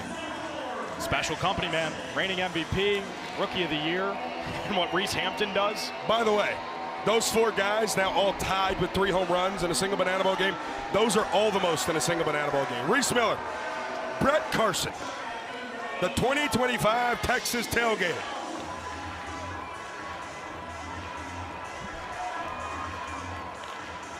Slices it foul. Coach Crocco told me today this was his secret weapon. He was keeping Brett Carson in his back pocket for the high leverage spot. He loves his stick when it matters most.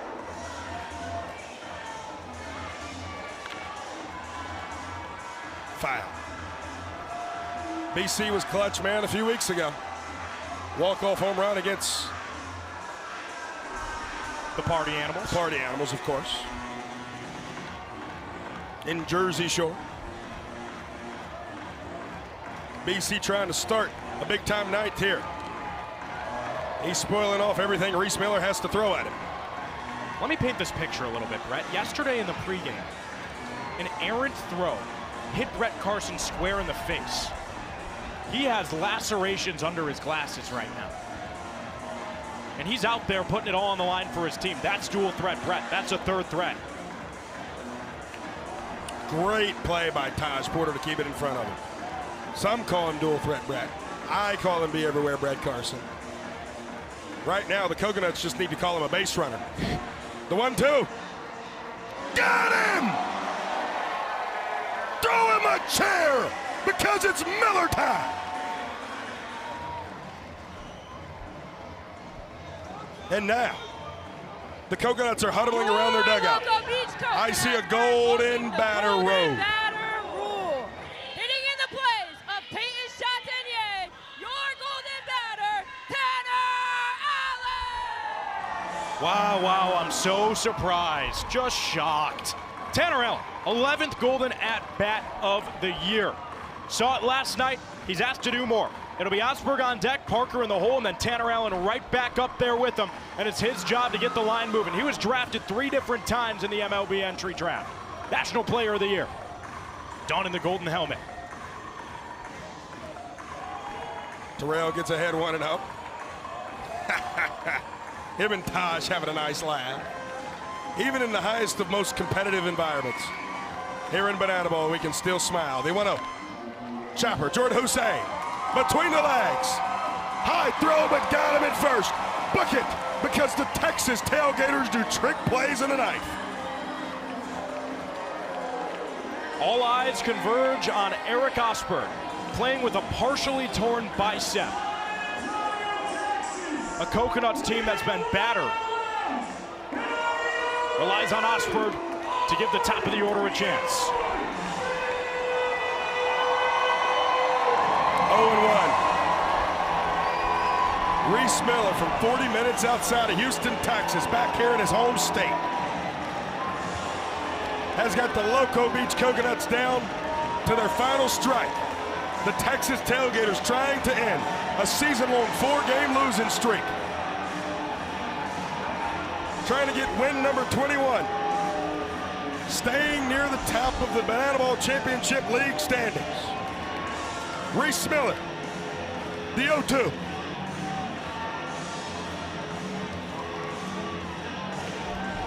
Taj able to smother it. Big on big right here. Reese Miller trying to get his league-leading 12th save of the year. The fans have an opportunity to end it. And they do! The folks here in Texas love Texas! And the Tailgaters, no! They said no catch. Are you serious? Can we see a replay of that?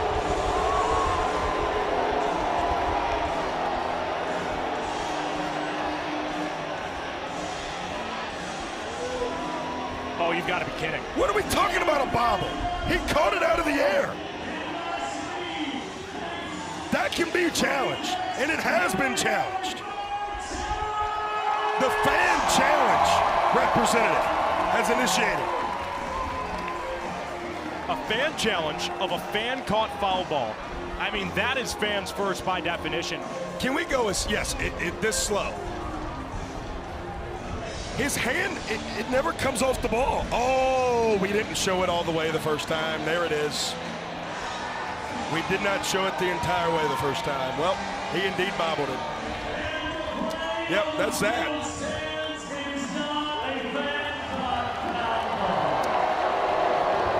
Now, the folks here in Texas are upset, but unfortunately, that's not a clean catch. We've seen the replay roll through the second time around. Boy, do I love how much these folks here in Texas love Texas, though. Good news is we got a ball and 2 strikes, 2 outs. Reese Miller, Eric Osberg. Tailgaters trying to end that 4-game losing streak. Why don't we just do it on a strikeout, huh, Reese?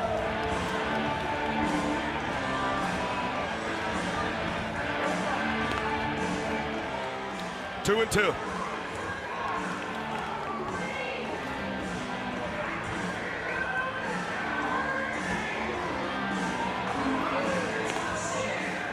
Big time pitch here against a man who played 9 years of professional baseball before coming to Banana Ball, and Eric Osberg. The payoff. Up the middle, and there you go. Indiana Stanley's trying to get the out at first. Wow. That's why you bring a glove to the ballpark. What looked like a Tailgaters win in the first fan-caught foul ball of the series. Instead, it was bobbled, and Pumps is the tying run at the plate. 0-1. Eric Osberg is going to run at first.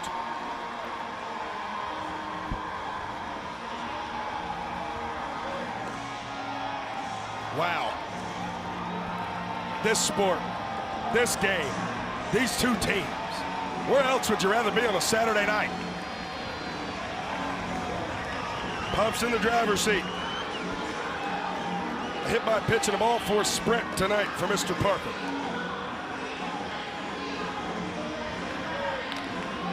Pops, shallow right, over the head of Sonny. Kyle Martin hard charging it. Eric Osberg plays station to station. And now, the tying run stands at first for the man who was just retired as the golden batter, Tanner Allen. What a blender of emotions it must be for Reese Miller. He thought this game was over.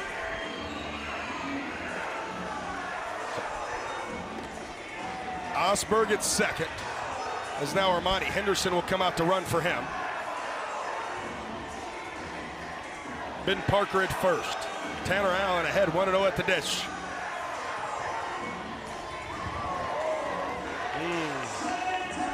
Amarillo, Texas. Game 1. The Loco Beach Coconuts enter the 9th inning trailing by a point. Tanner Allen hits a 3-run home run off of Reese Miller. Will we see that again? Is yet again here tonight. Reese Miller has the Loco Beach Coconuts down to their final strike. The 1-2.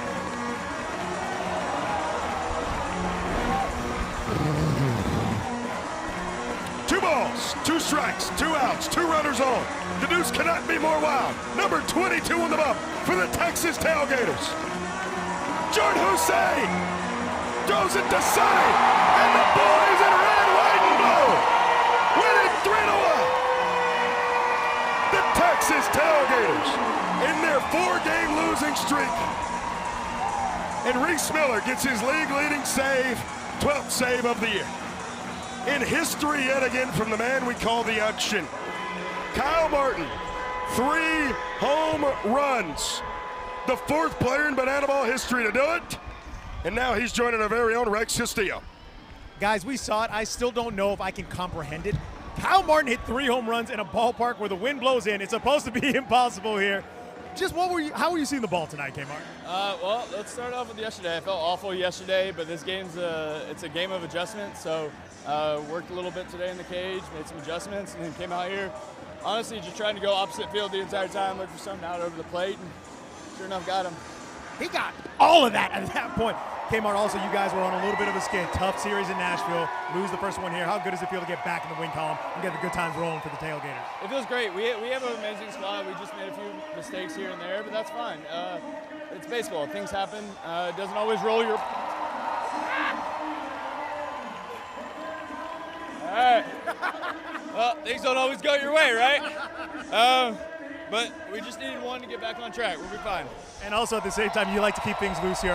Could be in a situation where there's a lot of pressure. I'm sorry, but you guys, obviously there's a lot of love in this dugout. So what's it like to do this for this team and the way you guys are heading into Midland now? I mean, we just have a good squad. We have a great cadence. We have an incredible staff too. In the locker room, on the field, everything's great. We love it. So bringing that injury out here just makes it a lot easier. Victory pie in the face. Tailgaters are back in the win column. Guys, let's send it back to you. Man, it's a good day. The good Lord shining down on all of us because we got to watch Kyle Martin play banana ball. 3 home runs, 8 RBI.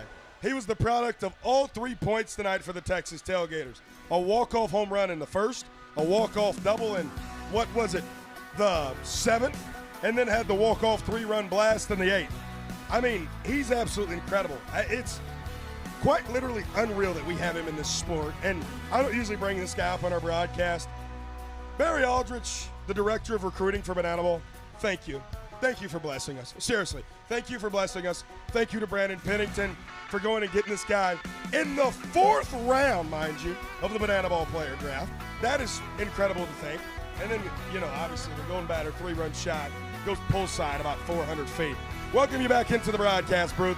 Oh, not yet. We will first look at the game log tonight. 3-1, trick plays, all that good stuff. 8 RBI. Might be the most mind-blowing thing here. That's the second most RBI he's had in a single game this year because he's had 9 in a single game, which is the single game record he had in Charlotte. Now we will welcome you back into the broadcast booth. He's AJ Swiatek. I'm Brett Loftus. AJ, tonight, simply put, it was the Tailgaters pitching staff. It was the Coconuts pitching staff. And then you needed a differentiator there, and it was Kyle Martin. You know how you had a special night? When you show your line at the end of the game, and the double you hit isn't even included in it. That's how good Kyle Martin is. I mean, guys, whether you're rooting for Loco Beach, whether you're rooting for the Tailgaters or any of the other 4 teams in this sport, I hope that you take a moment and realize what we're witnessing. Because this is not your standard baseball player. This is far from your standard banana ball player. Kyle Martin's on the way to set unbreakable records this season, and I couldn't feel more fortunate to play witness to it. I'm not going to say set unbreakable records. We all said nobody would ever break Jake Skoll's record last year. Now, it's absolutely been shattered by Kyle Martin this year. Before we wrap, let's look at tomorrow in banana ball. We still got a big-time game tomorrow in Eugene, Oregon. The Bananas and the Party Animals, special weekend going on up there in Eugene. It's really a special weekend, special night tonight even. All 3 games starting at 8 p.m. Eastern as the upcoming broadcast. Again, you see it tomorrow. That will be at 4 p.m. Eastern time.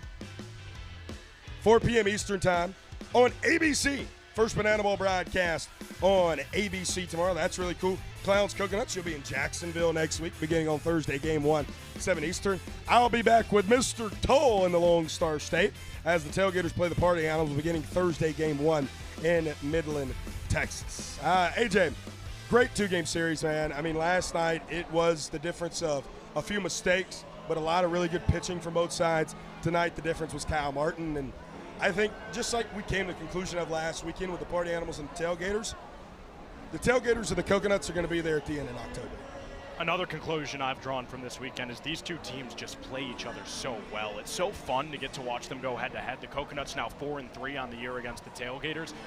this is a season series that likely won't be decided until the very last game. These two teams match up particularly well because it's the Tailgaters defense, it's Kyle Martin, it's both sides pitching staffs, and it's the Coconuts offense that last night showed you, you can never count them out. And even tonight, down to the last out, the tying runs on first, the go-ahead run was Tanner Allen at the plate. So these games are coming down to the last pitches. It's what makes Banana Ball great. What makes it truly special is my opportunity to tell you to please make someone smile between now and the next time I see you. I love everyone who's listening to the end of the night. Spread love and spread joy. I'll leave it to Loftus. Tegan Woods, our great director tonight in the truck. Mohawk Mike, our wonderful producer. Nick Kelly for playing my mother today and taking care of me with all the meds that I needed. Lord knows I needed them, and I needed you tonight. Thank you guys for joining us no matter where you are. And I must tell you, hug somebody that you love. Tell somebody you love them. As AJ said, spread happiness. And as always, I'm going to need y'all until we see y'all next weekend. Stay safe, stay happy, and Gator up! Honey on